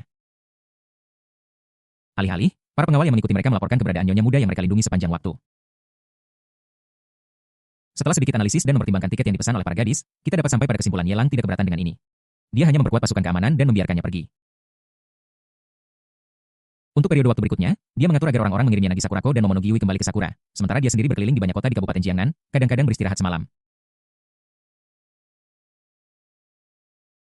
Dan kadang-kadang menemani para gadis mengunjungi tempat-tempat indah hidupnya sangat santai seminggu kemudian. Yelang dan Lin Xier naik pesawat khusus ke Bunga Sakura dan tidak menginjakan kaki di tanah Bunga Sakura sampai malam hari. Tuan Nona Xier, restoran sudah dipesan, saya bisa mengantar Anda ke sana. Junzi berdiri di kursi belakang mobil, dengan hormat membuka pintu, dan berkata sesuatu dengan lembut. Kemudian berjalan ke depan dan masuk ke kursi pengemudi. Lin Xier telah melihat-lihat sejak turun dari pesawat. Dia sangat ingin tahu tentang pemandangan unik di negara asing ini setelah mendengarkan saran Junzi. Dia perlahan menundukkan kepalanya dan masuk ke mobil. Dia menemukan Yanagi Sakurako duduk di mobil terlebih dahulu dan berbalik karena terkejut. KKI, mengapa ada wanita bernama Sakura di sini? Jangan khawatir tentangnya, dia hanya seorang penerjemah. Yelang menepuk pantat Lin Xier dan mendesaknya. Ketika Yanagi Sakurako mendengar ini, dia tidak bisa menahan diri untuk membantah. Yelang, saya adalah putri sulung keluarga Yanagi, dan saya juga seorang pendeta wanita dari kuil dewa. Anda bisa menggunakan saya untuk menerjemahkan untuk Anda, tetapi Anda tidak diizinkan untuk menodai identitas saya seperti ini.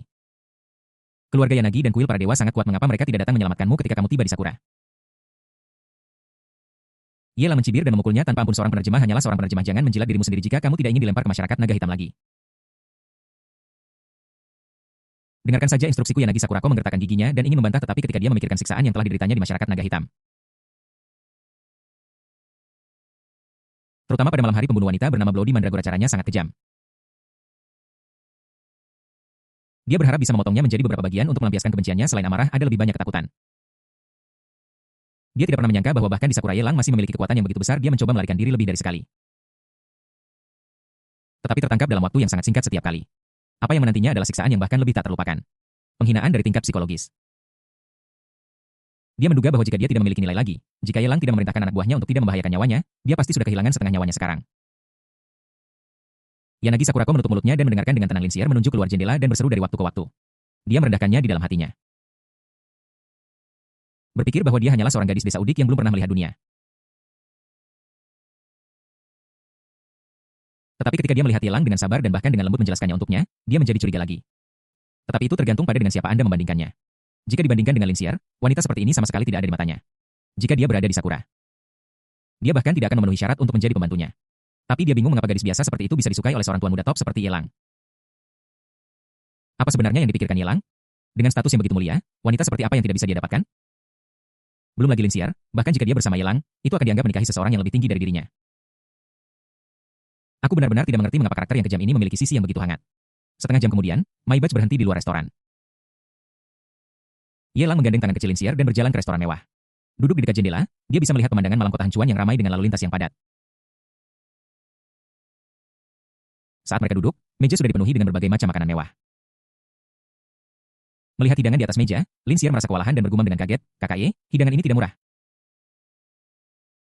Benar. Banyak di antaranya hanya pernah kulihat di TV.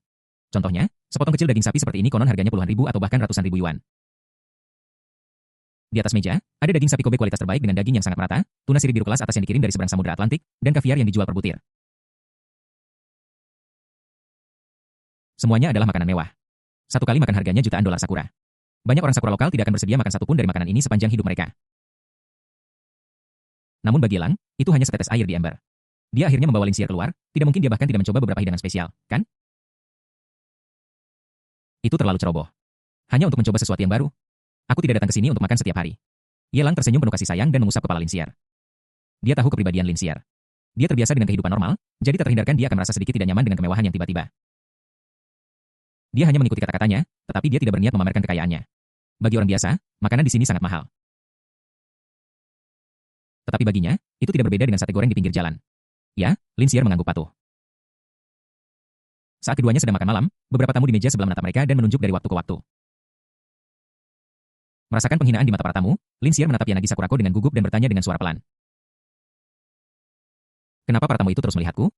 Yanagi Sakurako mengulangi cerita itu dengan serius. "Lihat, wanita asing itu sangat tidak berbudaya. Dia bahkan tidak menggunakan taplak meja saat makan makanan barat. Dia bahkan memegang pisau dan garpu terbalik dan menggunakan pisau untuk mengambil makanan. Dia bahkan memiliki saus di wajahnya. Bagaimana orang seperti itu bisa memenuhi syarat untuk makan makanan semahal itu? Sungguh hina. Ini adalah penghinaan terhadap lingkungan elegan di sini." Tanpa menambahkan warna emosional pribadi, Yanagi Sakurako menerjemahkan dengan jujur. Mendengar kata-kata kasar ini, Lin Xier merasakan gelombang rasa malu di hatinya, dan merasa bahwa dia telah membawa rasa malu kepada kakak Ye.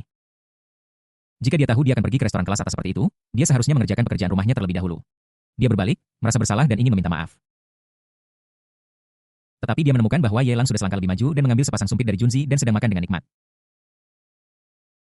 Mata indah Lin Xier membelalak.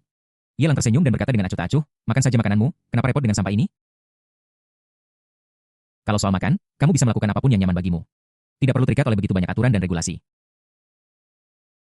Dibandingkan dengan kenyamanan, tindakan nyata bisa membuat Lin Xier merasa lebih tenang. Melihat Ye Lang seperti ini, hatinya yang panik berangsur-angsur tenang. Tetapi kemanapun kamu pergi, selalu ada orang yang tidak tahu apa yang terbaik untuk mereka. Seorang pria kelas atas Sakura berjas datang ke meja dan mengundang kami, dua wanita cantik. Seorang wanita dengan wajah secantik rembulan seharusnya tidak bersama orang yang kasar seperti itu. Saya Shimada Kojiro dan saya ingin mengundang Anda untuk makan malam. Saya bisa mengajari Anda cara yang benar untuk makan makanan barat. Yanagi Sakurako melakukan interpretasi simultan dengan kompeten. Kojiro Shimada berdiri di samping meja. Dari awal hingga akhir, dia tidak pernah melihat Ye Lang.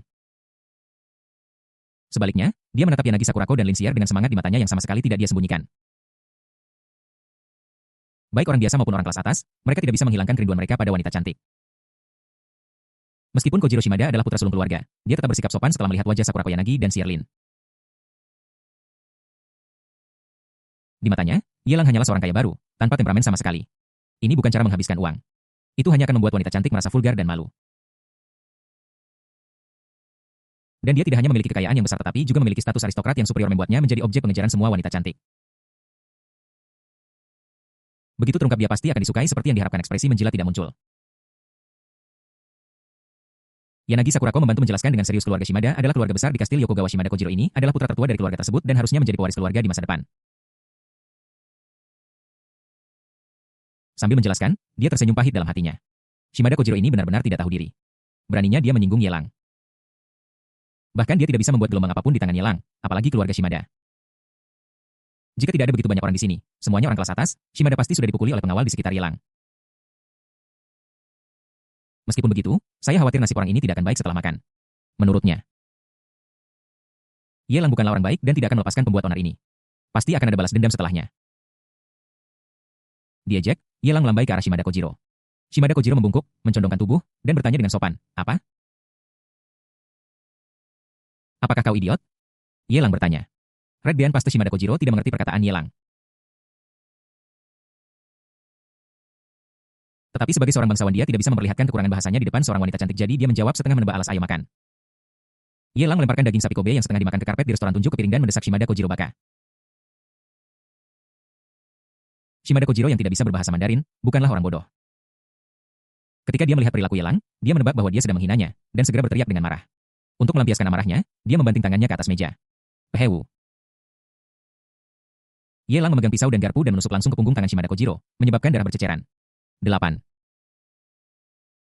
Kojiro Shimada tersentak kesakitan dan hendak mengutuk lagi tetapi ketika dia melihat Ye Lang mengeluarkan pistol gading putih kecil dari lengannya, matanya membelalak. Aku sangat ketakutan hingga tak bisa berkata sepatah kata pun seorang pria bijak tidak pernah menderita kerugian di depannya bahkan di Sakura. Ada banyak orang yang memahami kebenaran ini. Kojiro Shimada menelan ludah dengan ngeri dan melihat piring di tanah dia marah tetapi tidak berani melakukan apapun dia hanya bisa berjongkok dan mengambil piring itu. Peng. Tembakan terdengar. Sebuah lubang berdarah muncul di paha Kojiro Shimada dan darah mengalir keluar. Murderan, selamatkan hidupmu. Dia punya pistol. Orang ini adalah preman. Yanagi Sakurako, yang sedang menerjemahkan, terkejut. Dia tidak pernah menyangka Ye Lang akan begitu berani. Seorang warga negara naga benar-benar berani bertindak begitu gegabah di wilayah Sakura. Dia pikir Ye Lang akan bertahan dan berurusan dengan Shimada secara diam-diam. Siapa sangka orang ini akan begitu ceroboh? Apakah dia tidak takut masalah ini akan menjadi besar dan identitasnya akan terungkap? Para tamu yang berisik bergegas keluar tetapi para prajurit yang telah tiba selangkah lebih maju telah memblokir pintu masuk menahan sekelompok tamu. Siapapun yang berani memaksa masuk ditendang kembali dia tidak memiliki dendam terhadap orang-orang ini tetapi karena lokasinya dia merasa sangat bersemangat ketika memukuli mereka. Demikian pula, ketika beberapa orang sebelumnya berbisik dan memfitnah tuan muda, dia bertindak sangat kejam. Patah beberapa tulang rusuk dengan satu tendangan itu. Tidak ada satupun tamu yang pergi. Ye Lang meliriknya dengan tenang, lalu melihat kembali ke Shimada Kojiro yang terbaring di tanah. Dia menendang kepalanya dan mendesaknya dengan umpatan. Gong NNN, kenapa kamu tidak makan? Bukankah kamu bilang ingin mengajari orang cara makan makanan barat? Makan dan tunjukkan padaku cara memakannya. Sepatu Ye Lang menginjak kepala Shimada Kojiro, dan seluruh wajahnya terinjak ke piring yang penuh saus. Kojiro Shimada memutar tubuhnya dan mencoba mundur, tetapi kaki Yelang seperti paku, memakukan kepalanya dengan kuat ke piring, membuatnya tidak mungkin bergerak sama sekali. Lepaskan aku, kau bajingan. Aku putra sulung keluarga Shimada. Kau akan menanggung murka keluargaku jika kau menghinaku seperti ini. Kamu akan mati. Keluarga Shimadaku tidak akan membiarkanmu pergi. Shimada Kojiro meraung dengan ganas. Peng. Dengan suara tembakan Yelang menembak paha satunya tanpa basa-basi dan darah berceceran. Apa aturan makan makanan barat? Aturan dibuat oleh yang kuat. Dia tidak bisa mengendalikan orang lain. Tetapi mulai sekarang, jika ada anggota keluarga Shimada yang berani menggunakan pisau dan garpu, seseorang akan terbunuh jika dia menggunakan satu, dan sepasang akan terbunuh jika dia menggunakan dua.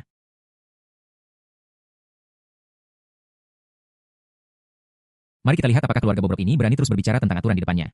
Gongenende, kenapa kamu tidak makan peng-peng-peng? Itu terjadi 3 kali berturut-turut, dan Kojiro Shimada tidak lagi meraung, hanya ratapan tanpa akhir. Bahkan Yanagi Sakurako tidak bisa menahan diri untuk berkata dia tidak mengerti bahasa Mandarin. Tidak peduli seberapa banyak Anda bertanya, dia tidak akan mengerti. Aku bilang milikku, dia mendengarkan miliknya, dia tidak mengerti, apa hubungannya denganku, peng. Tembakan lain terdengar, dan kaki kiri Shimada Kojiro benar-benar lumpuh. Yelang mengembuskan napas udara putih. Melirik kembali ke Yanagi Sakurako dengan acuh tak acuh menodongkan pistol ke arahnya dan berkata dengan dingin, aku menembaknya. Apakah kamu merasa tidak nyaman menonton? Kalau tidak, aku akan menembakmu. Yanagi Sakurako menutup mulutnya, punggungnya sudah basah oleh keringat dingin.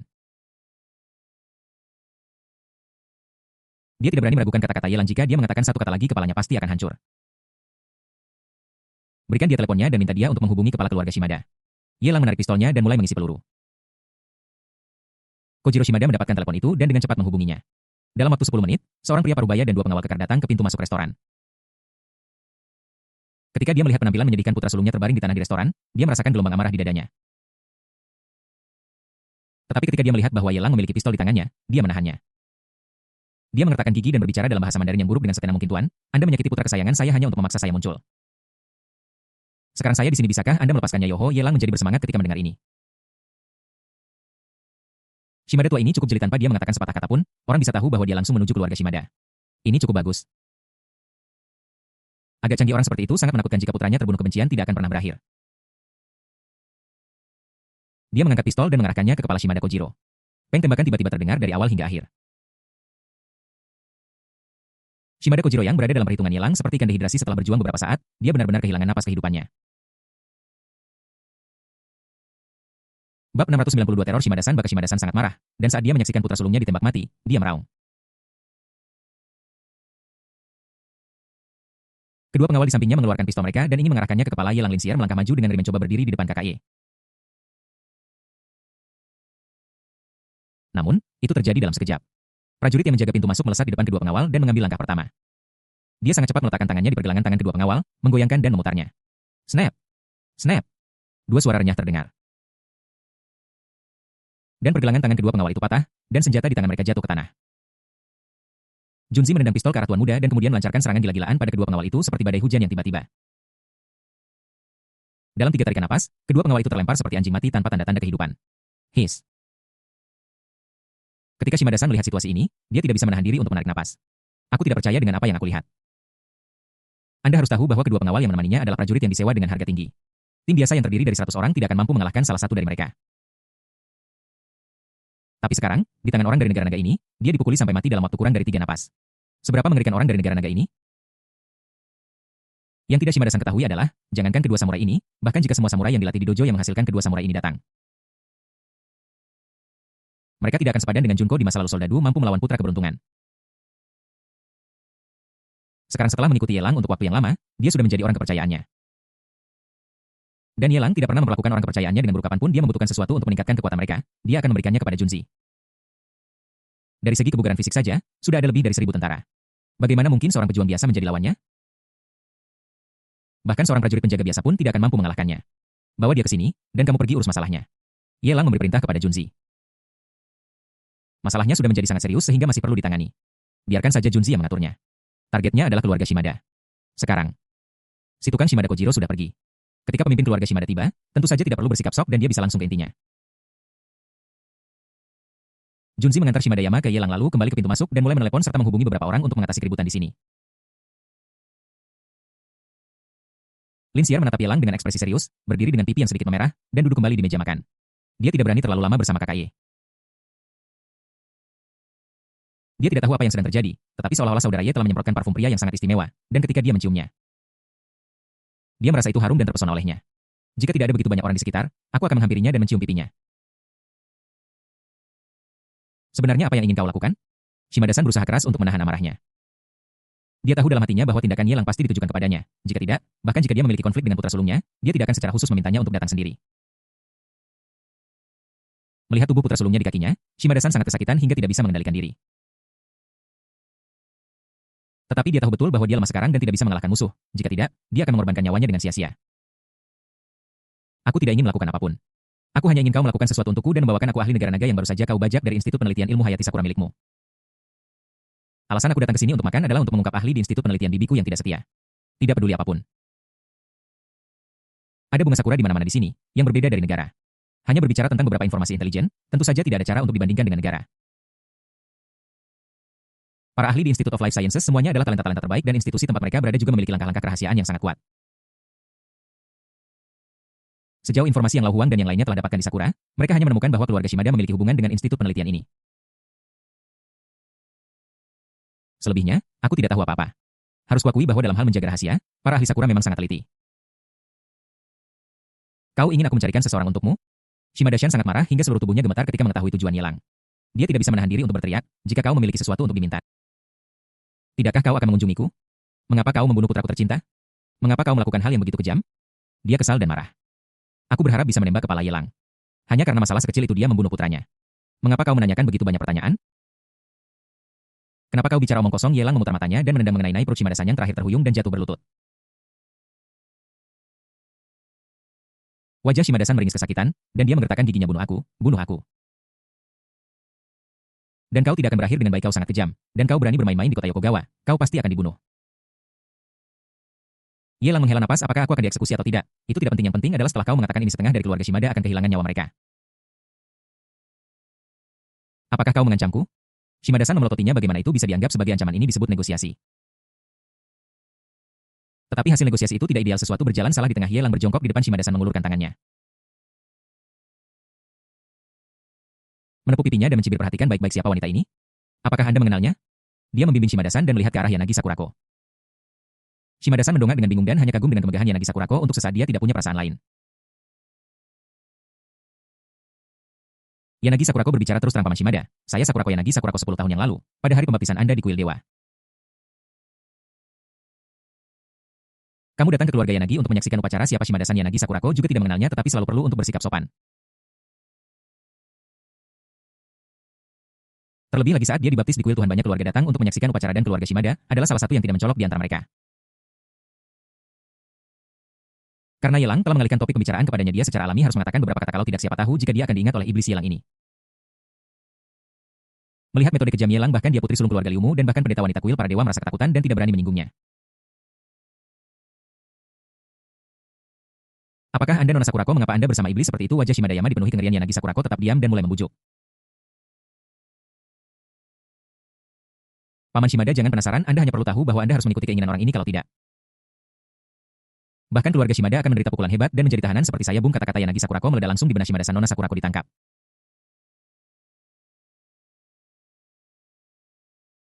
Bukankah itu berarti bahwa pria di depannya bahkan tidak takut pada keluarga Yanagi dan kuil dewa? Bab 693 Tragedi Ayah Kojiro. Keluarga Shimada dianggap sebagai keluarga terkemuka di Kastil Yokogawa, tetapi dibandingkan dengan keluarga Yanagi, itu sama sekali tidak layak disebut. Belum lagi kuil dewa, keberadaan semacam ini di Sakurai benar-benar misterius dan dapat disebut yang tertinggi. Yanagi Sakurako adalah salah satu dari sedikit pendeta wanita yang dipilih oleh kuil dewa untuk melayani hanya Tuhan.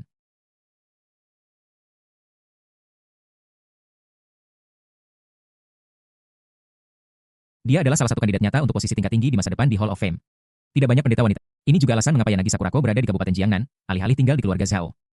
Hanya karena keluarga Zhao sangat kuat dan khawatir kesucian Yanagi Sakurako akan ternodai, dia secara khusus diatur untuk bersama Tuan Hong di Kabupaten Jiangnan. Bahkan keluarga Yanagi merasa terhormat bahwa Yanagi Sakurako terpilih untuk melayani para dewa dan mengundang banyak keluarga untuk menyaksikan upacara tersebut. Siapa sangka bahwa pendeta wanita kuil dewa Yanagi Sakurako yang murni dan tanpa celah akan menjadi burung dalam sangkar dan tahanan pria negara naga ini. Shimada-san dipenuhi ketakutan. Siapa orang ini? Latar belakang yang mengerikan. Apakah kau berani menjadi musuh kuil dewa? Jika ini benar, bukankah itu sama saja dengan mencari mati bagi keluarga Shimadanya untuk menjadi musuh mereka? Shimada-san sedang mengalami badai pikiran dalam benaknya dan ekspresinya terus berubah saat dia terus membayangkan.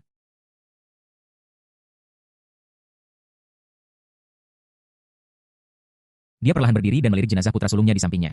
Dia hanya bisa mengesal. Jika dia bersikeras menjadi musuh Yelang, kemungkinan kehancuran keluarga Shimada terlalu tinggi.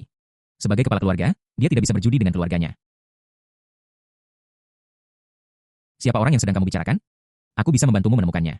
Namun, meskipun aku berada di Institut Ilmu Hayati, aku bukan pejabat tinggi yang mutlak. Ada beberapa personel elit yang perlu dirahasiakan, jadi mungkin butuh waktu.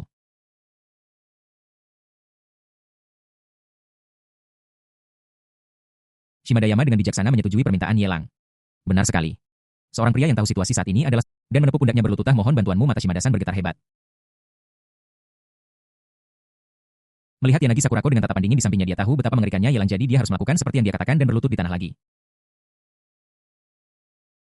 Kuharap kau tidak membiarkan kebencian mengaburkan penilaianmu. Lakukan yang terbaik untuk memenuhi janjimu dan jangan memiliki pikiran jahat apapun. Yelang berbicara dengan lembut dan memberikan nasihat, menunjukkan perhatian seorang teman lama. Begitu dia selesai berbicara, ponsel Shimadayama berdering. Dia mendongak dan melirik Yelang dengan ragu-ragu. Kamu jawab saja. Yelang mengangguk.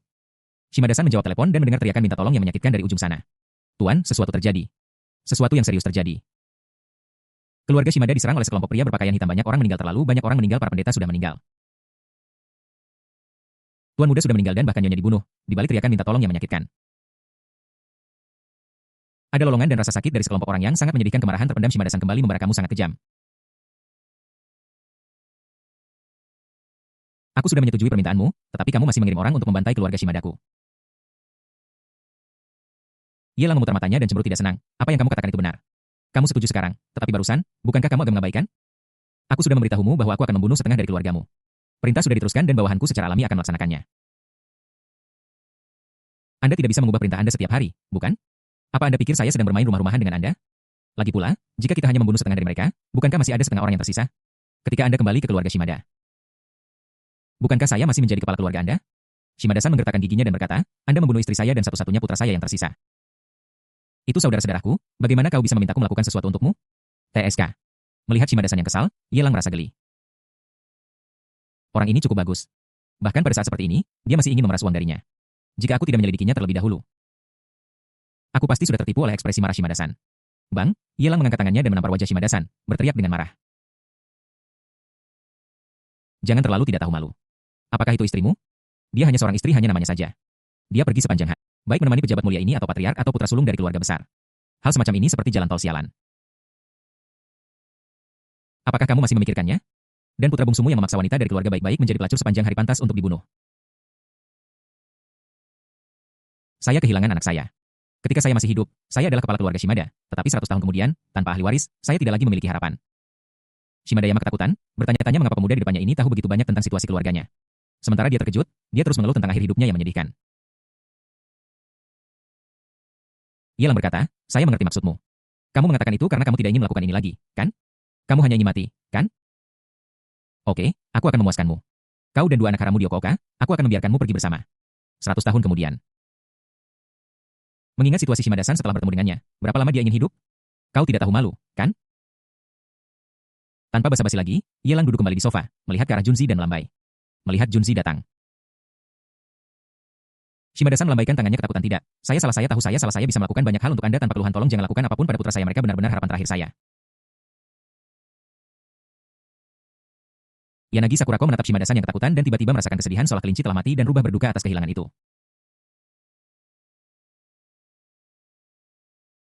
Dia berbicara untuknya, mengatakan karena Anda ingin dia membantu Anda tidak bisa terlalu kejam.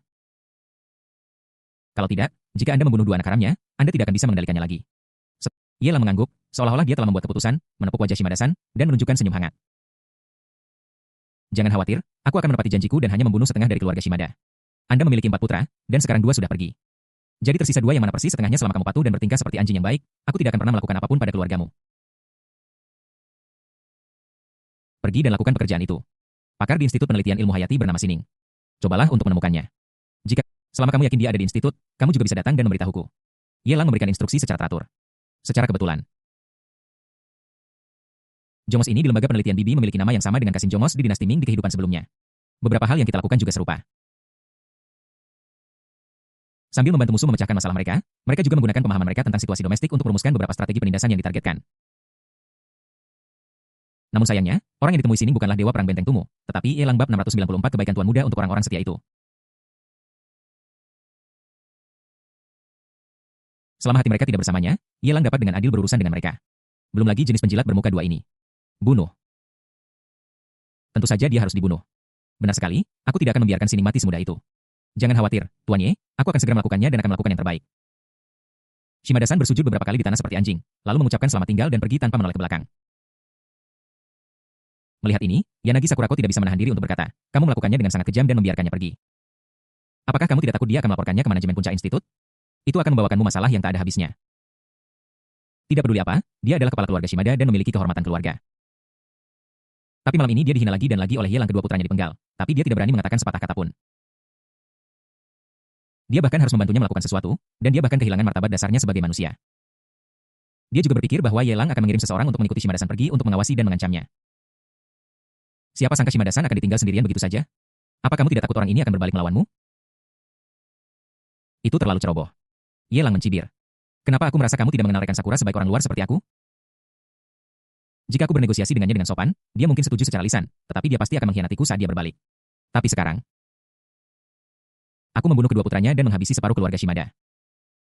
Tidak hanya dia tidak akan mengkhianatiku, dia juga akan melakukan yang terbaik untuk membantuku dan tidak akan memiliki pikiran kedua. Ye Lang tidak akan pernah meremehkan musuh-musuhnya. Karena itu sama saja dengan meremehkan dirinya sendiri. Tetapi pada saat yang sama, dia tidak akan melewatkan kekurangan musuh dan akan dengan teguh memahami kualitas buruk Shimada-san. Atau bahkan sifat buruk Sakura. Di negara seperti ini, menindas yang lemah sudah mendarah daging kecuali mereka ketakutan. Mereka tidak akan pernah menyerah. Tetapi begitu yang disebut harga diri di hati mereka hancur, yang tersisa hanyalah kepanikan yang tak berkesudahan. Tidak hanya Shimada-san tidak akan berbalik melawannya. Dia juga akan melakukan yang terbaik untuk melakukan pekerjaannya dan selalu takut akan amarahnya dan khawatir tidak tahu kapan bencana akan menimpa keluarga Shimada-nya lagi. Apa kamu benar-benar berpikir dia datang ke sini hanya untuk makan makanan mewah sederhana?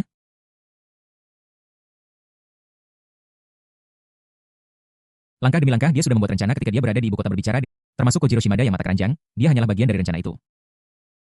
Yanagi Sakurako berhenti berbicara dan menatap Ye Lang dalam diam. Guncangan di hatinya seperti gelombang yang mengamuk, terus-menerus menghantam penghalang hatinya. Musuh yang kuat tidak menakutkan. Beberapa musuh, bahkan jika Anda tidak dapat mengalahkan mereka, Anda masih dapat menghindarinya. Namun, seseorang seperti Ye Lang, yang kuat dan cerdas, sangat menakutkan. Begitu Anda menjadi musuh dengannya. Kau tidak pernah tahu kapan kau akan dijebak, terlebih lagi punggungnya besar dan Sakura tidak tahu apakah dia punya energi lain yang sangat rahasia. Ye Lang secara kasar menebak ketakutan di hati Yanagi Sakurako, tetapi dia tidak menunjukkannya. Sebaliknya, dia memfokuskan matanya pada Lin Xier dan berkata dengan lembut, apakah kamu takut? Ini adalah bagian dari pekerjaan sehari-hariku. Aku akan sering berhubungan dengan darah. Jika Anda tidak terbiasa dengan itu, saya dapat mengatur agar seseorang mengirim Anda kembali ke kota Tianhai. Tentu saja, pekerjaan meningkatkan kekuatan Anda tidak akan berhenti. Apakah Anda bersedia menyakiti orang lain atau tidak? Anda harus memiliki kemampuan untuk melindungi diri sendiri. Tidak seperti Yanagi Sakurako, Lin Xier hidup di dunia yang damai dan tenang di mana dia belum pernah melihat darah. Adalah normal untuk merasa takut ketika menyaksikan adegan seperti itu bahkan jika dia tidak bisa beradaptasi. Ye Lang tidak akan memiliki rasa tidak suka. Tentu saja kamu harus memanjakan wanitamu sendiri. Tidak perlu menjadikan Lin Xier salah satu kekuatan tempur yang hebat. Bagaimanapun, tidak akan ada kerugian jika ramuan kebugaran fisik digunakan padanya. Ini adalah hasil yang saling menguntungkan. Ujung jari Lin Xier yang ketakutan memutih karena mencubit, tetapi dia masih menggigit bibirnya dengan keras kepala dan menggelengkan kepalanya. Tapi aku tidak ingin kembali. Aku akan tinggal di sini dan bersama Kakak Ye. Mungkin aku tidak tahu apa yang sedang kamu alami, Kakak Ye, sebelumnya. Tetapi sekarang aku tahu, dan aku ingin berbagi bebanmu dan membantumu sebanyak mungkin. Aku akan mencoba yang terbaik untuk beradaptasi. Jika 1 hari tidak cukup, maka 2 hari, atau 3 hari. Cepat atau lambat, aku akan berdiri di sampingmu. Lin Xier memiliki kepribadian yang lemah, tetapi jauh di lubuk hatinya, dia sangat keras kepala. Ketika dia melihat Ye Lang menembak dan membunuh Shimada Kojiro, dia tidak bisa menahan diri untuk tidak merasakan betisnya gemetar dan jantungnya hampir melompat keluar dari dadanya. Tetapi ketika dia melihat ekspresi Yanagi Sakurako di seberangnya, dia tampak tenang, seolah-olah dia sudah terbiasa dengan itu. Mengapa Yanagi Sakurako bisa beradaptasi dengan adegan itu, tetapi dia tidak bisa? Kakak Ye telah menghabiskan banyak energi untuknya. Lalu apa perbedaan antara dia dan sampah? Kualifikasi apa yang aku miliki untuk terus berada di sisi Kakak Ye? Jangan terburu-buru, lakukan selangkah demi selangkah. Ye Lang mengusap kepala Lin Xier dengan penuh kasih sayang dan menghiburnya dengan lembut. Di pintu masuk, beberapa orang datang, semuanya adalah anggota dari Hidden Killer. Pembunuhan tersembunyi dan bilah tersembunyi klan telah terintegrasi bersama di bawah koordinasi Ye Lang. Logikanya, pemimpin asli seharusnya adalah Su Chen. Tapi saat ini, seluruh hati Su Chen mengikuti Ye Lang di Kabupaten Jiangnan. Bagaimana dia bisa punya waktu luang untuk mengelola organisasi ini? Sudah lama diserahkan kepada Yelang untuk ditangani, tetapi Yelang juga sangat sibuk sehingga dia hanya bisa menyerahkannya kepada pelayan dan alatnya, Kana Ishihara. Pada saat ini, sementara Kana Ishihara memimpin orang untuk membantai keluarga Shimada, dia juga mengatur orang untuk mengambil alih urusan restoran kelas atas. Junzi berjalan dari pintu masuk dan berkata dengan sungguh-sungguh, "Tuan, orang-orang di kota Hancuan mengetahui berita di sini dan akan segera keluar." Tetapi ditekan situasi telah diselesaikan, kuil Dewa Bunga Sakura dapat disembunyikan di negara naga tentu saja. Negara naga juga memiliki organisasi rahasia yang sesuai yang beroperasi di dalam Sakura. Sebelum Yelang bergegas ke Sakura, dia telah menghubungi beberapa dari mereka dan dapat memberikan dukungan yang besar. Ya, dengan keributan sebesar itu, tidak mungkin untuk tidak membuat khawatir para atasan, tetapi banyak hal tidak akan bergejolak selama mereka ditekan. Aku akan kembali. Yelang mengangguk, berdiri, menggandeng tangan Linsier, dan berjalan menuju pintu keluar dengan Yanagi Sakurako mengikuti dari dekat. Junzi bertanya dengan tenang, "Guru, apa yang harus kita lakukan dengan orang-orang di sini?" Setiap kesalahan memiliki pelakunya dan setiap utang memiliki krediturnya. Orang-orang ini tidak berhubungan, jadi biarkan mereka pergi. Yelang berbalik dan mengucapkan kata-kata maaf. Tetapi dia memiliki ekspresi dingin. Junzi mengangguk mengerti. Setelah Yelang turun, kehidupan orang-orang kelas atas di dalam kota ini dipanen seperti rumput begitu cepat bahkan tidak ada jeritan yang terdengar. Bab 695 Perencanaan Sakura dipimpin oleh anggota kelompok asasin tersembunyi, Yelang datang ke sebuah rumah kota yang baru saja dibuka. Tempat ini adalah jalan terkenal untuk oiran di Sakura. Tempat ini penuh dengan cahaya, babi, wanita, dan musik setiap malam. Ini adalah tempat yang tepat untuk tetap terjaga. Saat aku melangkah ke kamar, dua baris anggota asasin tersembunyi berpakaian setelan hitam membungkuk dan berteriak hormat, "Halo Tuan." Suasana begitu meriah hingga kerumunan membentuk dua barisan panjang. Dia terlihat seperti gangster top di film-film dengan segala kemegahan dan upacaranya. Yelang melirik mereka dengan tenang, lalu menarik kembali pandangannya dan mengatur agar seseorang membawa Linsier dan Yanagi Sakurako kembali ke kamar masing-masing. Dan kemudian bertanya dengan tenang, "Di mana Ishihara Kana?" Yang disebut kemegahan dan keadaan ini mungkin berguna bagi orang lain, tetapi itu tidak menimbulkan gelombang apapun baginya. Mata Yelang jernih. Dia masih memiliki beberapa hal untuk dilakukan dan tidak punya waktu untuk hal-hal mewah ini. Huang tua maju dan berkata dengan hormat, "Tuan, Nona Kana ada di kamar dalam. Karena beberapa alasan, dia tidak bisa datang untuk menyambutnya. Bawa aku ke sana," perintah Yelang dengan tenang. Lau Huang memimpin jalan di depan, Yelang berada di tengah, dan Junzi mengikuti di belakang. Segera, kami sampai di pintu shoji geser horizontal kayu. Kertas shoji memantulkan sosok seorang wanita yang berlutut di tanah Junzi dan Lau Huang pergi dengan bijaksana. Pintu shoji kemudian dibuka dan Kana Ishihara yang rambutnya disanggul menundukkan kepalanya. Berlutut di tanah dan berkata dengan panik, "Tuan, status Kana istimewa dan saya tidak bisa keluar untuk menyambut Anda. Mohon maafkan saya, Tuan." Yelang tidak mengatakan apa-apa.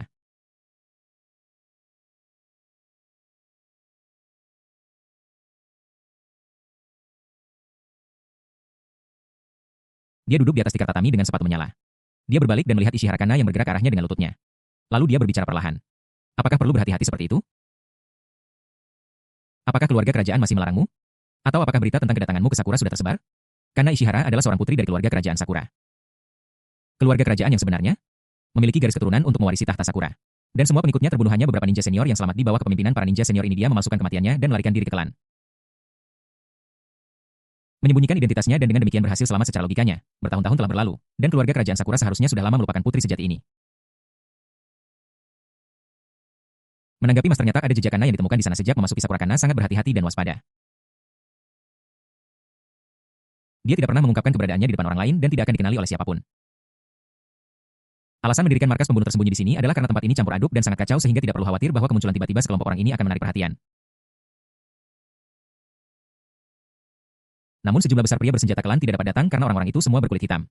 Jika mereka muncul dalam jumlah besar, itu akan menimbulkan kehebohan. Ishihara Kana dengan hormat melaporkan semua tindakan setelah tiba di Sakura, dan kemudian perlahan mengangkat kepalanya, menatap Yelang dengan mata rubahnya, dan berkata penuh harap. "Tuan, apakah Anda datang ke Sakura kali ini untuk membantu Kana membalas dendam?" Di depan Yelang, Ishihara Kana mengenakan kimono seperti seorang oiran. Memamerkan tubuh seksinya sepenuhnya. Karena posisi berlutut dan tinggi badannya, ada area kulit seputih salju yang masuk ke mata Yelang. Terutama kancing dikerahkan Ishihara yang salah satunya hilang seolah-olah itu disengaja yang sangat membangkitkan gairah. Harus saya katakan bahwa Kana Ishihara adalah seorang penggoda alami. Setiap inci kulitnya, setiap sel memancarkan aura menggoda. Kuncinya adalah dia tahu bagaimana memanfaatkan fisiknya. Setiap gerakannya menunjukkan pesona tak terbatas, bahkan hanya sekilas saja bisa memikat. Jika wanita ini lahir di zaman kuno, dia pasti akan menjadi bencana bagi negara dan rakyat. Bahkan Yelang tampak sedikit linglung. Tentu saja, aku tidak terkejut dengan penampilan Kana Ishihara. Juga aku tidak begitu tertarik dengan temperamen genitnya sampai aku tidak bisa berjalan. Aku hanya menghela nafas dalam hati bahwa kita sudah lama tidak bertemu. Gadis Sakura ini masih sangat naif. Sambil meminum teh yang telah dibantu dibuat oleh Kana Ishihara, Yelang berbicara dengan tenang di bawah tatapan liciknya.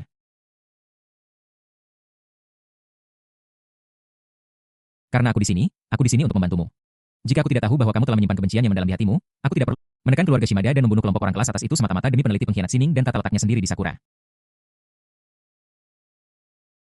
Namun, ketika dia mengatakannya dengan keras, terutama di depan Kana Ishihara, secara alami karena dia ingin membantunya membalas dendam sehingga dia mengambil tindakan ini.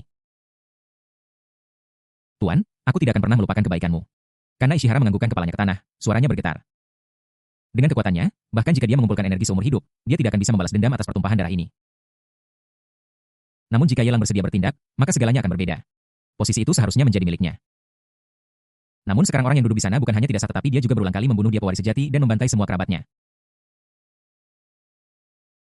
Kebencian yang begitu besar bahkan jika pria itu dipotong-potong, itu tidak akan mampu melampiaskan kebencian di hatiku. Selama Yelang bisa membantunya membalas dendam, dia bersedia membayar harga berapapun. Yelang meletakkan cangkir teh di meja kecil.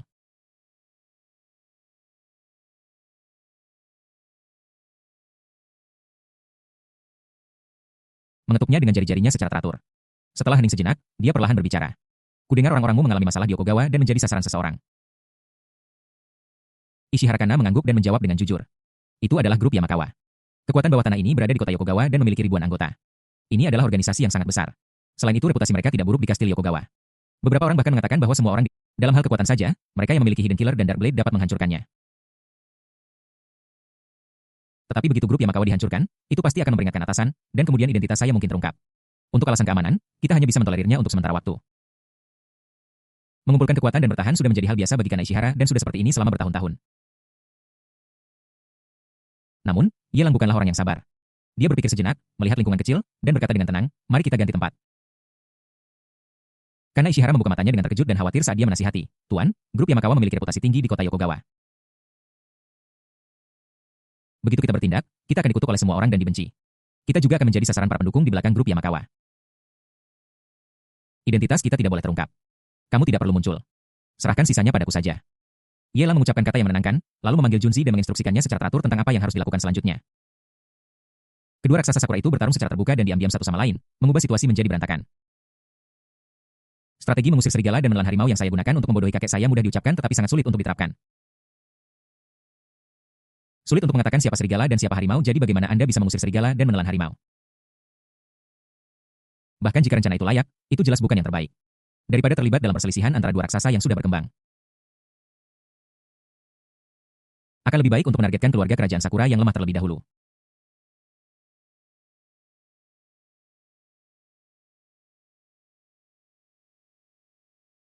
Selama Kana Ishihara ada di tangannya, itu akan dibenarkan baginya untuk mengambil tindakan terhadap keluarga kerajaan Sakura. Penataan grup gunung satu hari kemudian di Jalan Oiran di sebuah kedai tidak dikenal di suatu tempat musik yang menenangkan diputar di dalam. Mengikuti alunan yang dimainkan oleh para geisha pelanggan dan beberapa nyonya rumah saling berpelukan dan berciuman terlihat sangat santai kakak. Mengapa kamu memiliki bekas luka yang begitu serius di wajahmu? Apakah kamu mengalami kesulitan? Pelacur itu berbaring di pelukan Lau Huang, membelai pipinya dengan jari-jarinya dan bertanya dengan penuh kasih sayang seperti seorang istri. Huang tua mengutuk, jangan menyebutkannya Sian, aku menyinggung seseorang yang seharusnya tidak bisa disinggung, mereka semua adalah gunung dan sungai. Pada titik ini Lau Huang menutup mulutnya tepat waktu dan suara keras itu berhenti tiba-tiba pada saat ini. Semakin sering ini terjadi, semakin banyak pelanggan yang tertarik, dan mereka semua datang ke sini untuk melihat. Mereka melihat bahwa bekas luka di wajah Lau Huang terlihat jelas dan lengannya dibalut dengan perban tebal. Sepertinya aku baru saja mendengar kata-kata gunung dan sungai. Grup Yamakawa pelacur itu meremas ke dalam pelukan Lau Huang.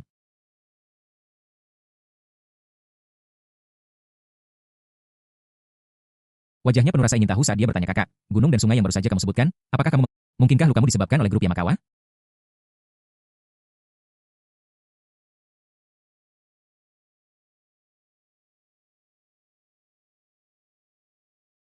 Bagaimana mungkin? Grup Yamakawa selalu taat hukum di kota Yokogawa. Bagaimana mereka bisa melakukan hal? Lau Huang sudah tinggal di Sakura untuk sementara waktu dan telah berhubungan dengan beberapa prajurit bila hitam di klan. Dia sangat memahami aksen Sakura dan mengucapkannya dengan sangat lancar. Ini semua nasib burukku. Aku makan makanan barat di restoran pemandangan laut paling terkenal di Yokogawa tadi malam dan bertemu seseorang dari grup Yamakawa dan terlibat konflik dengan orang lain. Hanya karena satu kalimat, orang-orang dari grup Yamakawa menghunus senjata mereka dan menembak mati pria malang itu.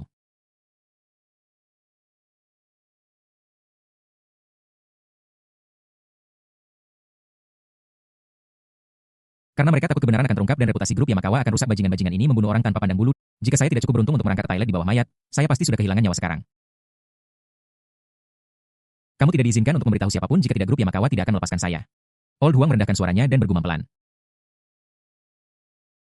Namun karena dia telah minum banyak anggur hijau dan wajahnya merah, dia pikir suaranya sangat pelan, tetapi sebagian besar pelanggan bisa mendengarnya. Seketika seseorang memprotes, omong kosong, grup Yamakawa adalah organisasi yang hebat, mustahil bagi mereka untuk melakukan hal yang tidak berperasaan seperti itu. Bagaimana mungkin mustahil, saya dapat bersaksi bahwa orang-orang ini adalah iblis tuan muda sulung kami yang berselisih dengan grup Yamakawa tadi malam. Dialah yang menyinggung grup Yamakawa, menyebabkan keluarga Shimada kami menderita bencana yang tak beralasan. Setengah dari orang-orang di seluruh keluarga dibantai. Hanya karena sepatah kata dari grup Yamakawa. Lebih dari 30 orang di keluarga Shimada meninggal.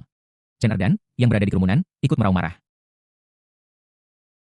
Suaranya sangat melengking dan air liurnya muncrat kemana-mana saat dia berbicara. Begitu kalimat ini diucapkan, beberapa orang mulai bergumam. Memang benar. Keluarga Shimada menderita bencana tak terduga tadi malam. Banyak orang terluka dan banyak yang meninggal. Ambulans mengangkut yang terluka dan mayat dari keluarga Shimada satu demi satu. Hingga saat ini keluarga Shimada belum mengumumkan berita apapun kepada publik. Mungkinkah itu benar-benar grup Yamakawa? Keluarga Shimada dianggap sebagai keluarga terkemuka di Kastil Yokogawa. Terlepas dari organisasi besar seperti grup Yamakawa dengan ribuan orang.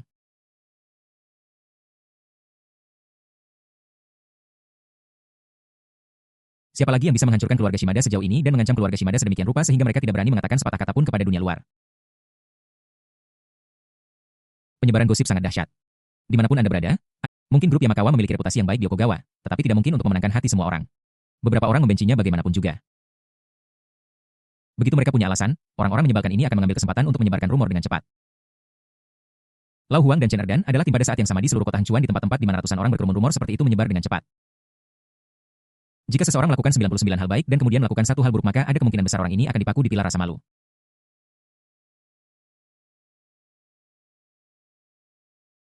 Hal yang sama berlaku untuk reputasi Yamakawa Group. Reputasi baiknya terkikis tanggul sepanjang 1000 mil, hancur karena lubang semut.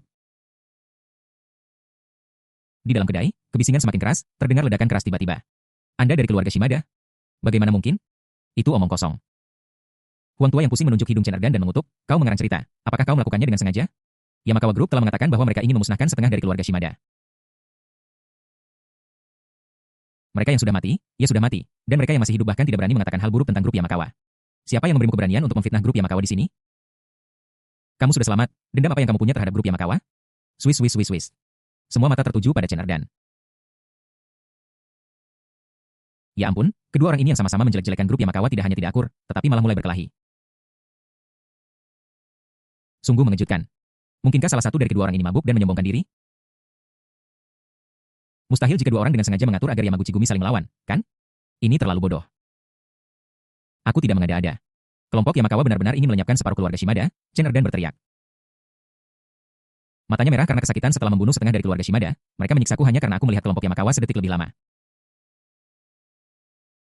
Andai saja aku bisa menguliti kelompok Yamakawa hidup-hidup, memakan daging mereka, dan meminum darah mereka. Chen Erdan sangat marah. Dia mengepalkan tinjunya dengan marah dan memukulkannya dengan keras ke meja. Hukuman mati macam apa ini? Apa yang grup Yamakawa lakukan padamu? Mungkinkah di antara mereka yang terbunuh adalah istri dan anak-anakmu?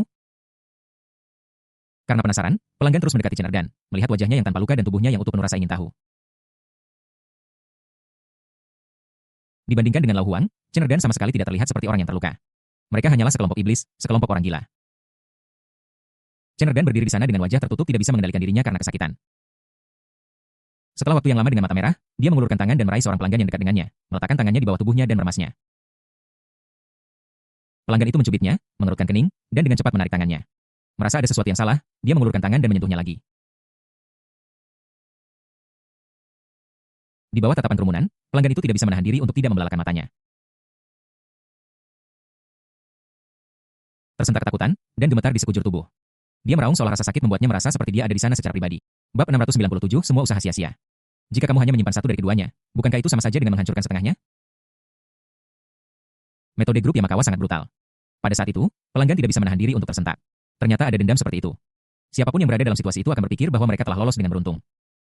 Namun, dia tidak menyangka bahwa hanya karena dia melihatnya sejenak lagi, telurnya akan dihancurkan.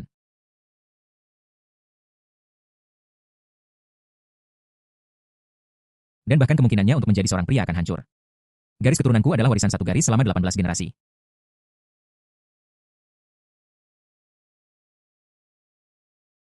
Hingga generasiku, masih belum ada ahli waris. Apa yang telah dilakukan grup Yamakawa sama dengan menghancurkan fondasi garis keturunanku. Kebencian ini tidak dapat didamaikan. Chen Erdan meraung, ini benar atau salah, biar aku menyentuhnya rusak sudah, ini satu-satunya yang tersisa. Pelanggan terus maju dan memanipulasi Chen Erdan seolah-olah dia adalah sebuah patung.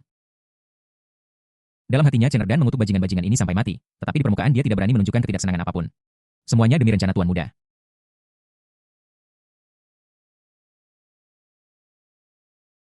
Karena Tuan Muda ingin menjunjung tinggi panji keadilan, dia membutuhkan alasan untuk menghancurkan grup Yamakawa yang akan dipercaya orang. Huang Tua melangkah maju, memeluk Chen Erdan dan menangis bersama. Dua orang yang berbagi rasa sakit yang sama-sama menangis pada saat ini. Tangisan pedihnya membuat semua orang sedih dan menggerakkan semua orang yang hadir. Mereka percaya bahwa tidak seorang pun akan.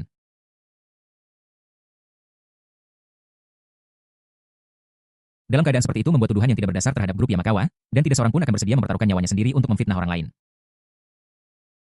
Terlebih lagi, keluhan kedua orang ini bertepatan dengan beberapa gosip terbaru, yang memungkinkan kebenaran yang tersembunyi dalam kegelapan terungkap.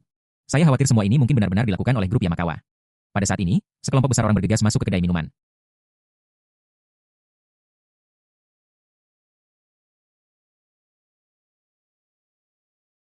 Orang-orang ini bertelanjang dada dan ditutupi dengan tato tebal. Ada juga bukit yang menonjol di antara mereka, yang sangat mirip dengan gunung berapi terkenal di kastil Yokogawa. Ini adalah ciri khas anggota Yamakawa Gumi. Tentu saja, orang-orang yang datang bukanlah anggota asli grup Yamakawa, tetapi tato di tubuh mereka semua adalah stiker tahan air yang bisa dicuci dengan ramuan khusus.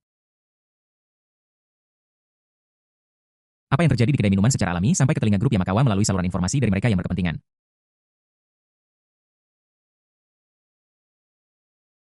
Di kastil Yokogawa, grup Yamakawa sangat Junzi tiba setelah membunuh para penyelidik asli grup Yamakawa di jalan. Tanpa khawatir sedikit pun, Junzi menarik napas dalam-dalam, menunjuk ke arah Chen Erdan dan Lao Huang, dan mengutuk dengan marah, "Baga!" Prajurit Sakura di sebelahnya berteriak dengan marah, "Berani sekali kamu!"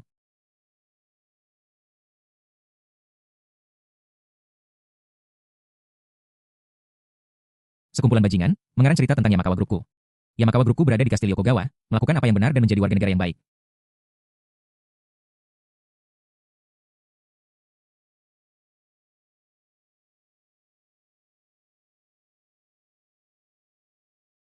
Kapan kami pernah melakukan hal-hal tercela seperti itu? Saya curiga Anda memiliki niat buruk dan seseorang berada di balik. Para pengawal maju dan mencoba menangkap Chen Erdan. Aku tidak akan kembali bersamamu, kalian hanya mencari kesempatan untuk membunuhku. Chen Erdan dan Lao Huang mabuk dan berteriak dengan keras. Ada lebih dari satu orang mabuk di kedai, termasuk beberapa penduduk asli dari kota Yokogawa. Mereka semua berkumpul di sekitar Lao Huang dan Chen Erdan dan mulai berteriak, kalian tidak bisa membawa orang-orang ini pergi. Mereka tidak bersalah. Bahkan jika aku mengatakan sesuatu yang salah, itu hanya omong kosong saat aku mabuk. Ada beberapa pelanggan yang mabuk, hampir 7 atau 8 orang, dan mereka bergegas maju seolah-olah mereka akan menjadi musuh dengan. Tentu saja orang-orang ini tidak bodoh meskipun mereka mabuk. Alasan mengapa mereka berani melakukan ini adalah karena mereka tahu bahwa grup Yamakawa memiliki reputasi yang baik dan tidak pernah melakukan pembunuhan acak.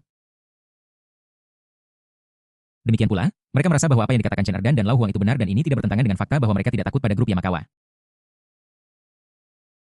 Bagaimanapun juga, grup Yamakawa sangat besar dengan ribuan anggota, jadi wajar saja jika ada beberapa orang jahat. Karena seseorang telah ditugaskan untuk menangani masalah ini, wajar jika mereka ingin menenangkan keadaan. Sangat mungkin mereka akan menyelesaikannya dengan mengeluarkan sejumlah uang daripada membunuh orang tanpa pandang bulu. Junzi melihat kerumunan orang yang padat, urat-urat di dahinya berdenyut, dan berteriak, "Baga!" Para prajurit di sampingnya mengutuk. Kalian, jangan terlalu tidak tahu berterima kasih. Jika kalian menyinggung penguasa gunung ini, kalian akan menderita kemalangan. Menghadapi ancaman dari Yamakawa Group, orang-orang ini ragu berulang kali, tetapi masih berkerumun bersama. Junzi berteriak dengan marah.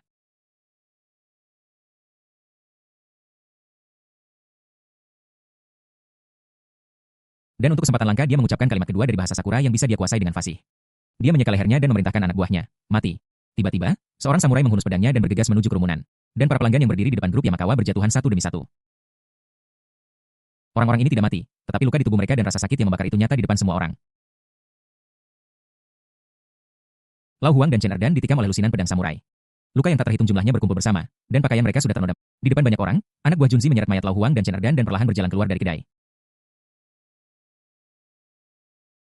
Mayat itu meninggalkan jejak berdarah panjang di tanah sebelum meninggalkan anggota taverna grup Yamakawa. Memindai pelanggan satu persatu dan berkata dengan dingin apa yang terjadi di sini tidak boleh bocor ke dunia luar kalau tidak. Bahkan jika Anda meninggalkan kota Yokogawa, Anda pasti akan mati sampai Junzi dan yang lainnya pergi untuk waktu yang lama semua orang di kedai itu terdiam. Adegan tubuh Chen Erdan dan Lao Huang diseret akan tetap terbayang di benak saya untuk waktu yang lama. Mereka saling memandang dalam diam tidak berani mengucapkan sepatah kata pun tidak berani menyebutkan kata Yamakawa Group lagi. Belum lagi para pelacur yang tidak ada hubungannya dengan masalah ini mereka semua meringkuk di sofa, memeluk tubuh mungil mereka dan menggigil. Bahkan pelanggan yang terluka dengan darah mengalir dari tubuh mereka pun tidak berani mengatakan hal buruk tentang grup Yamakawa.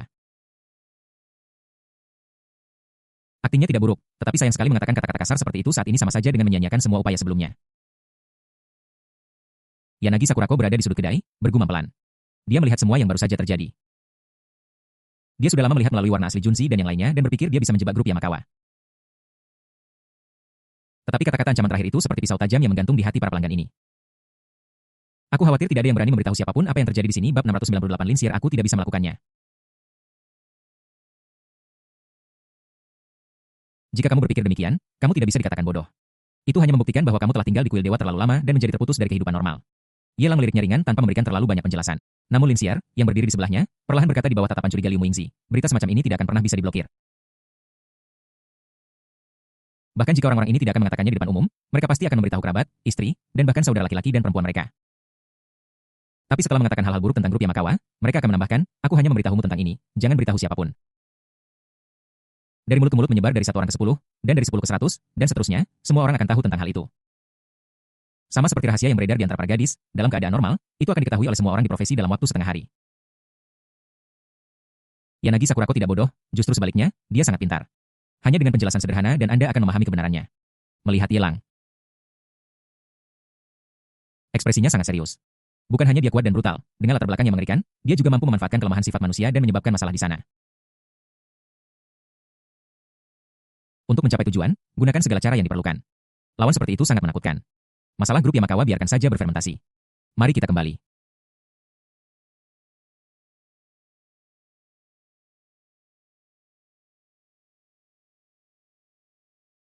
Yelang merangkul pinggang ramping Linsier dan meninggalkan kedai diikuti dari dekat oleh Yanagi Sakurako. Saat kami melewati sebuah sudut, tepuk tangan. Ketiganya mendongak dan melihat seorang pria berjubah prajurit dengan pedang tergantung di pinggangnya. Dia berdiri dengan kaki selebar bahu, bertepuk tangan.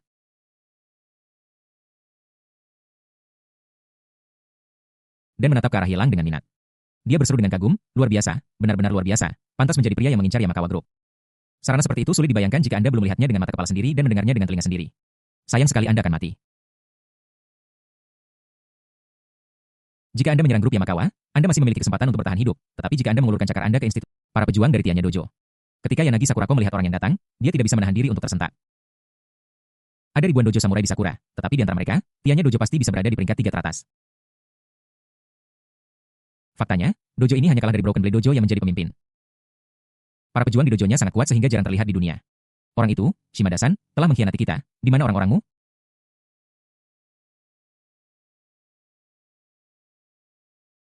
Cepat kumpulkan mereka di sini, kalau tidak, kita akan berada dalam masalah besar. Yanagi Sakurako berteriak gugup, mengambil posisi menyerang. Dan melihat samurai tidak jauh dari sana seolah-olah menghadapi musuh besar. Jubah prajurit itu dilukis dengan logo awan putih yang jelas, yang merupakan simbol dari Tianya Dojo. Orang ini datang ke sini mengenai masalah Institut Ilmu Kehidupan. Agaknya Yelang telah membuat kesalahan dalam prediksinya dan Shimada-san telah mengkhianatinya. Saat ini, dia terpaksa berada di garis depan yang sama dengan Yelang. Aula Shinmei berselisih dengan hampir semua dojo samurai. Baik dari sudut pandang Yelang atau dari sudut pandang kuil dewa, nyawanya akan berada dalam bahaya jika dia bertemu dengan para pejuang Tianya Dojo. Hanya dengan bergabung untuk melawan musuh kita dapat memiliki kesempatan untuk bertahan hidup. Cih, Tianya Dojo. Yelang menatap prajurit di depannya, menggelengkan kepalanya dalam hati dan menyangkal tebakan Yanagi Sakurako. Shimada-san tidak mengkhianatinya. Hasil terbaik yang diharapkan adalah Shimada-san akan menggunakan energinya untuk membawanya langsung ke Institut Penelitian Ilmu Hayati Sakura. Tapi sekarang situasinya telah berubah. Dia juga memiliki respons. Sebuah pelacak dipasang di tubuh Shimada-san sebelumnya, dan dia belum bergerak untuk waktu yang lama. Agaknya tempat Shimada-san menginap saat ini kemungkinan besar adalah lokasi dari Institut Penelitian Ilmu Hayati Sakura. Shimada-san tidak memberontak. Lebih mungkin dia ditempatkan di bawah tahanan rumah karena dia terlibat dalam beberapa rahasia.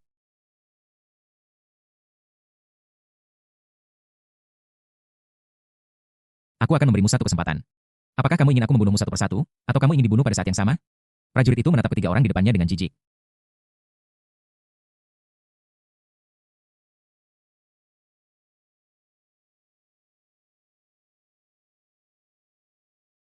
Mereka tidak akan menjadi tandingannya. Semakin banyak yang datang, semakin banyak yang mati. Tianya Dojo sangat kuat. Panggil pengawal terkuatmu. Para pejuang di dojo ini adalah yang paling sombong dan tidak akan melakukan hal seperti pembunuhan ninja. Jika ada di antara pengawalmu yang dapat menghadapi 5 prajurit penjaga sendiri, mereka akan memenuhi syarat untuk bersaing dengan orang ini. Bahkan Yanagi Sakurako agak takut pada prajurit di depannya. Dia merasa peluangnya untuk menang tipis dan dia hanya bisa menaruh harapannya pada Yelang. Orang ini punya banyak bawahan. Jika mereka bisa tiba tepat waktu, kita mungkin punya. Tapi Ye Lang bahkan tidak melihat Yanagi Sakurako, tetapi melihat Lin Xier di sampingnya dan berbisik. Cepat atau lambat itu akan diperlukan selama periode ini. Aku juga sudah mengajarimu beberapa cara membunuh orang. Bagaimana kalau mencobanya kali ini? Berkumur Lin Xier menggelengkan kepalanya tanpa sadar. Aku tidak bisa melakukan ini. Aku belum pernah bertarung dengan siapapun sebelumnya. Belum lagi orang ini adalah seorang pejuang dari Tianya Dojo. Dia terlalu kuat. Aku tidak akan menjadi lawannya Lin Xier.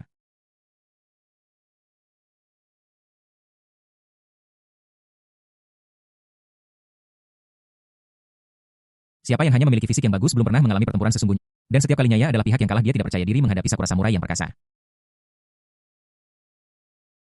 Ye Lang mendorong Lin Xier melihat ke arah prajurit Sakura dan berkata dengan tenang, selama kamu bisa mengalahkannya.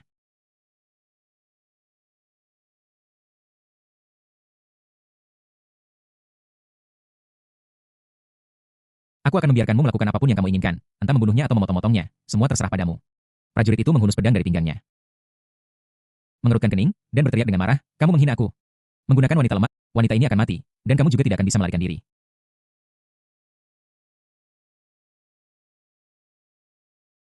Institut Penelitian Ilmu Hayati selalu kekurangan subjek eksperimen, dan tubuh seperti Anda dapat digunakan untuk eksperimen. Begitu dia selesai berbicara, prajurit itu bergegas maju. Lin Xier, dia menggelengkan kepalanya dan terus bergumam, tidak, aku tidak bisa melakukan ini, aku tidak bisa mengalahkannya. Ye Lang tidak marah, tetapi dengan tenang berkata, ikuti saja metode yang aku ajarkan dan serang maju. Jika orang ini tidak mati, aku akan menjadi subjek eksperimen dari Institut Penelitian Ilmu Hayati, dibedah, dan dijadikan spesimen untuk eksperimen. Lin Xier membuka matanya dengan panik.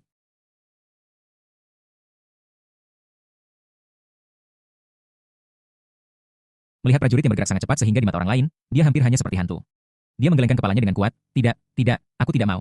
Aku tidak ingin kamu mati. Lin Xier menjerit ketakutan dan dengan jelas menangkap sosok prajurit Tianya yang sangat cepat. Dia melihat, tetapi dengan kecepatan yang sangat tinggi, kelang.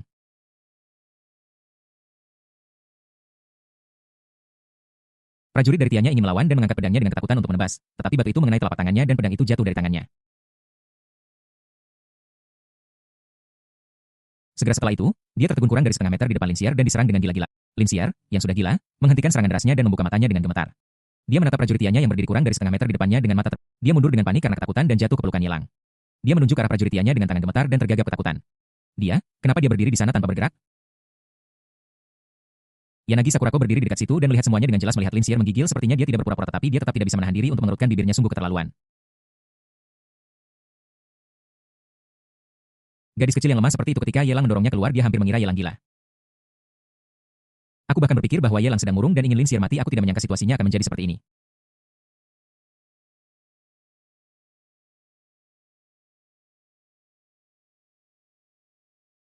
Serangan Lin Xier barusan kecepatan mengayunkan pedang pendek itu sangat cepat sehingga di matanya hanya ada ilusi. Jika tubuh prajurit Tianya tidak gemetar dan gerakannya tidak berhenti, dia akan meragukan apakah Lin Xier. Mengapa ini terjadi? Prajurit Tianya membuka mulutnya sedikit, pupilnya membesar dan matanya penuh ketidakpercayaan. Kenapa kamu memiliki kekuatan yang begitu besar? Siapa kamu dan kenapa kamu datang ke Sakura? Jika kamu berani mengincar Institut Penelitian Ilmu Hayati, Tianya Dojo tidak akan melepaskanmu. Ying Huang akan membalaskan dendamku dan membunuh kalian semua. Snap! Saat dia berbicara, garis-garis darah muncul di salah satu lengan prajurit Tianya dan mulai terbelah seperti sarang laba-laba.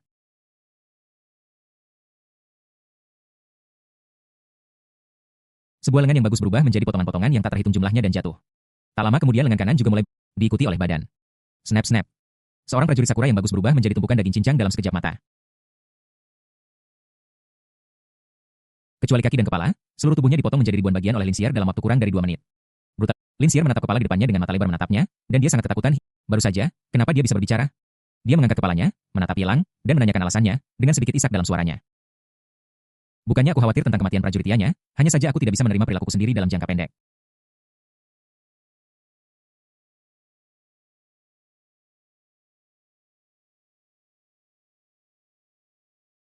Ye Lang berjalan maju, mengeluarkan botol porselen putih dari lengannya, dan menuangkannya ke prajurit Tianya.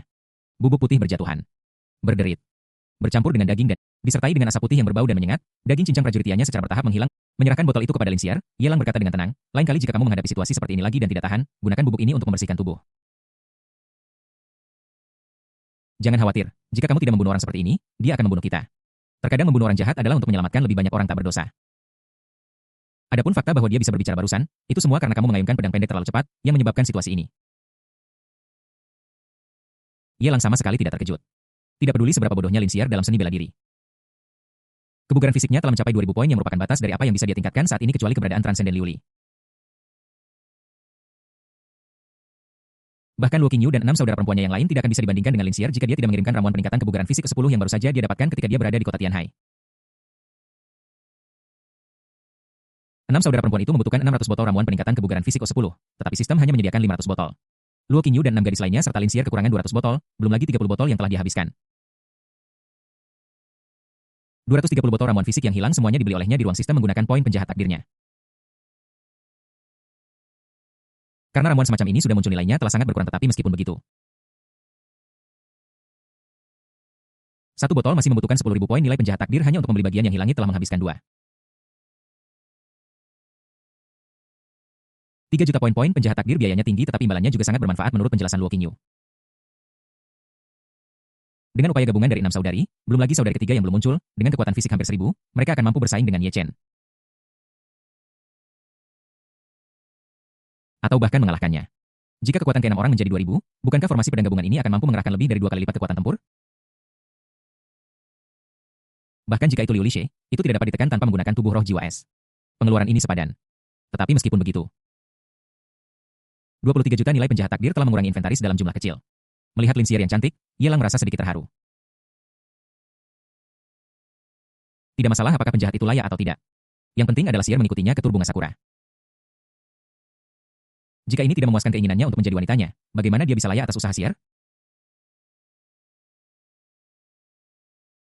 Lin Xier memegang botol putih kecil di tangannya, terus mengamati genangan darah itu. Setelah lama, dia menarik pandangannya, mengambil beberapa napas dalam-dalam, memasukkan botol putih itu ke dalam pelukannya, menggenggam telapak tangan Ye Lang. Mengangkat kepalanya dan berkata dengan khawatir di mata indahnya, kakak, iya aku sangat galak, kamu tidak akan membenciku, kan? Akulah yang meningkatkan kekuatanmu, dan akulah yang memintamu untuk membunuh orang itu. Apa yang kau bayangkan? Ini hanyalah hidangan pembuka. Jika kau tidak bisa menerimanya, kembalilah ke jalan Oiran dan beristirahatlah sebentar. Aku masih memiliki beberapa hal untuk diurus. Dia menepuk kepala Lin Xier dan menghiburnya, lalu menatap Yanagi Sakurako. Kamu tidak perlu kembali. Lokasi Institut Ilmu Hayati telah diputuskan. Kamu adalah penduduk lokal, jadi orang-orang dari Tianya Dojo datang untuk membunuhnya. Kurasa Institut Ilmu Hayati sudah waspada. Jika para pejuang dari Tianya Dojo tidak kembali untuk waktu yang lama, mereka pasti akan menjadi curiga dan membuat beberapa gerakan untuk mengalihkan perhatian mereka. Pada saat itu, akan menjadi semakin sulit untuk menemukan akar mereka. Yanagi Sakurako tersenyum pahit. Bahkan orang-orang dari Tianya Dojo telah keluar. Masalah Institut Penelitian Ilmu Hayati ini jelas tidak sesederhana yang terlihat.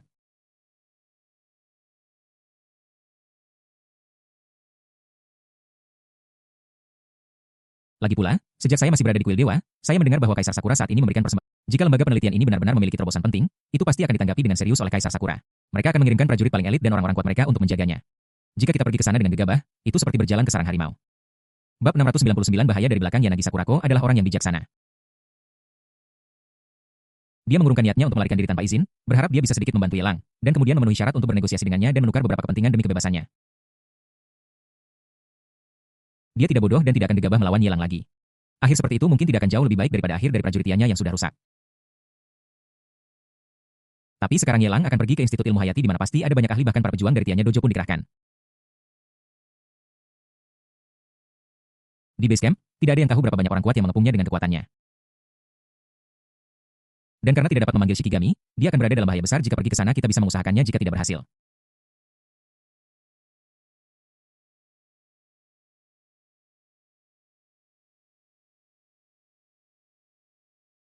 Saya bisa memberikan bantuan kepada Anda. Selama Anda bersedia membebaskan Yui dan saya kembali ke kuil dewa, untuk menunjukkan ketulusan saya. Yanagi Sakurako menyatakan kartu tawarnya dengan serius, berharap mendapatkan persetujuan Ye Lang. Dua senyum Ye Lang berubah aneh.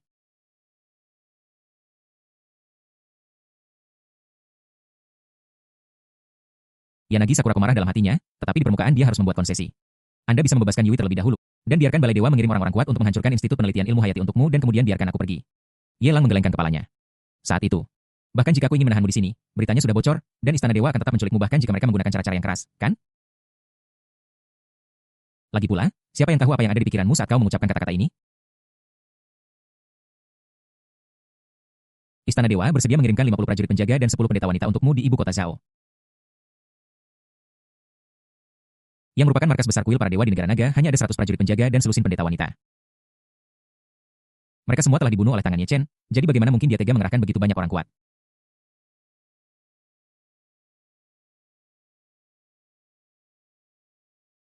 Apa kamu tidak takut mengulangi kesalahan yang sama? Apa kamu benar-benar berpikir bahwa Aula Dewa melatih para master ini? Maksudku apa yang kukatakan? Dengan statusku di Istana Dewa dan status keluarga Yanagi, aku sepenuhnya mampu memobilisasi energi sebesar itu.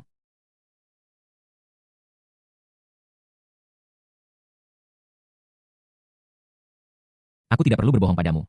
Terlebih lagi, jika tentu saja aku harus percaya padamu, Yelang terengah-engah sambil berbicara, tersenyum, dan melanjutkan. Tetapi statusmu sangat mulia. Aku baru di Sakuraso, tak terhindarkan aku akan menyebabkan beberapa masalah yang tidak perlu. Aku baru saja tiba. Dan ini baru masalah besar pertama di Institut Ilmu Hayati. Siapa tahu jika saat itu, bukankah lebih baik menggunakan hidupmu dan hidup Momonogiwi untuk ditukar dengan beberapa alat tawar-menawar untukku? Chip hanya dapat memainkan peran penting ketika digunakan pada saat yang kritis. Terlebih lagi, semakin tinggi status Yanagi Sakurako, semakin baik untuknya. Bagaimana bisa kita membiarkannya kembali? Kau bermimpi.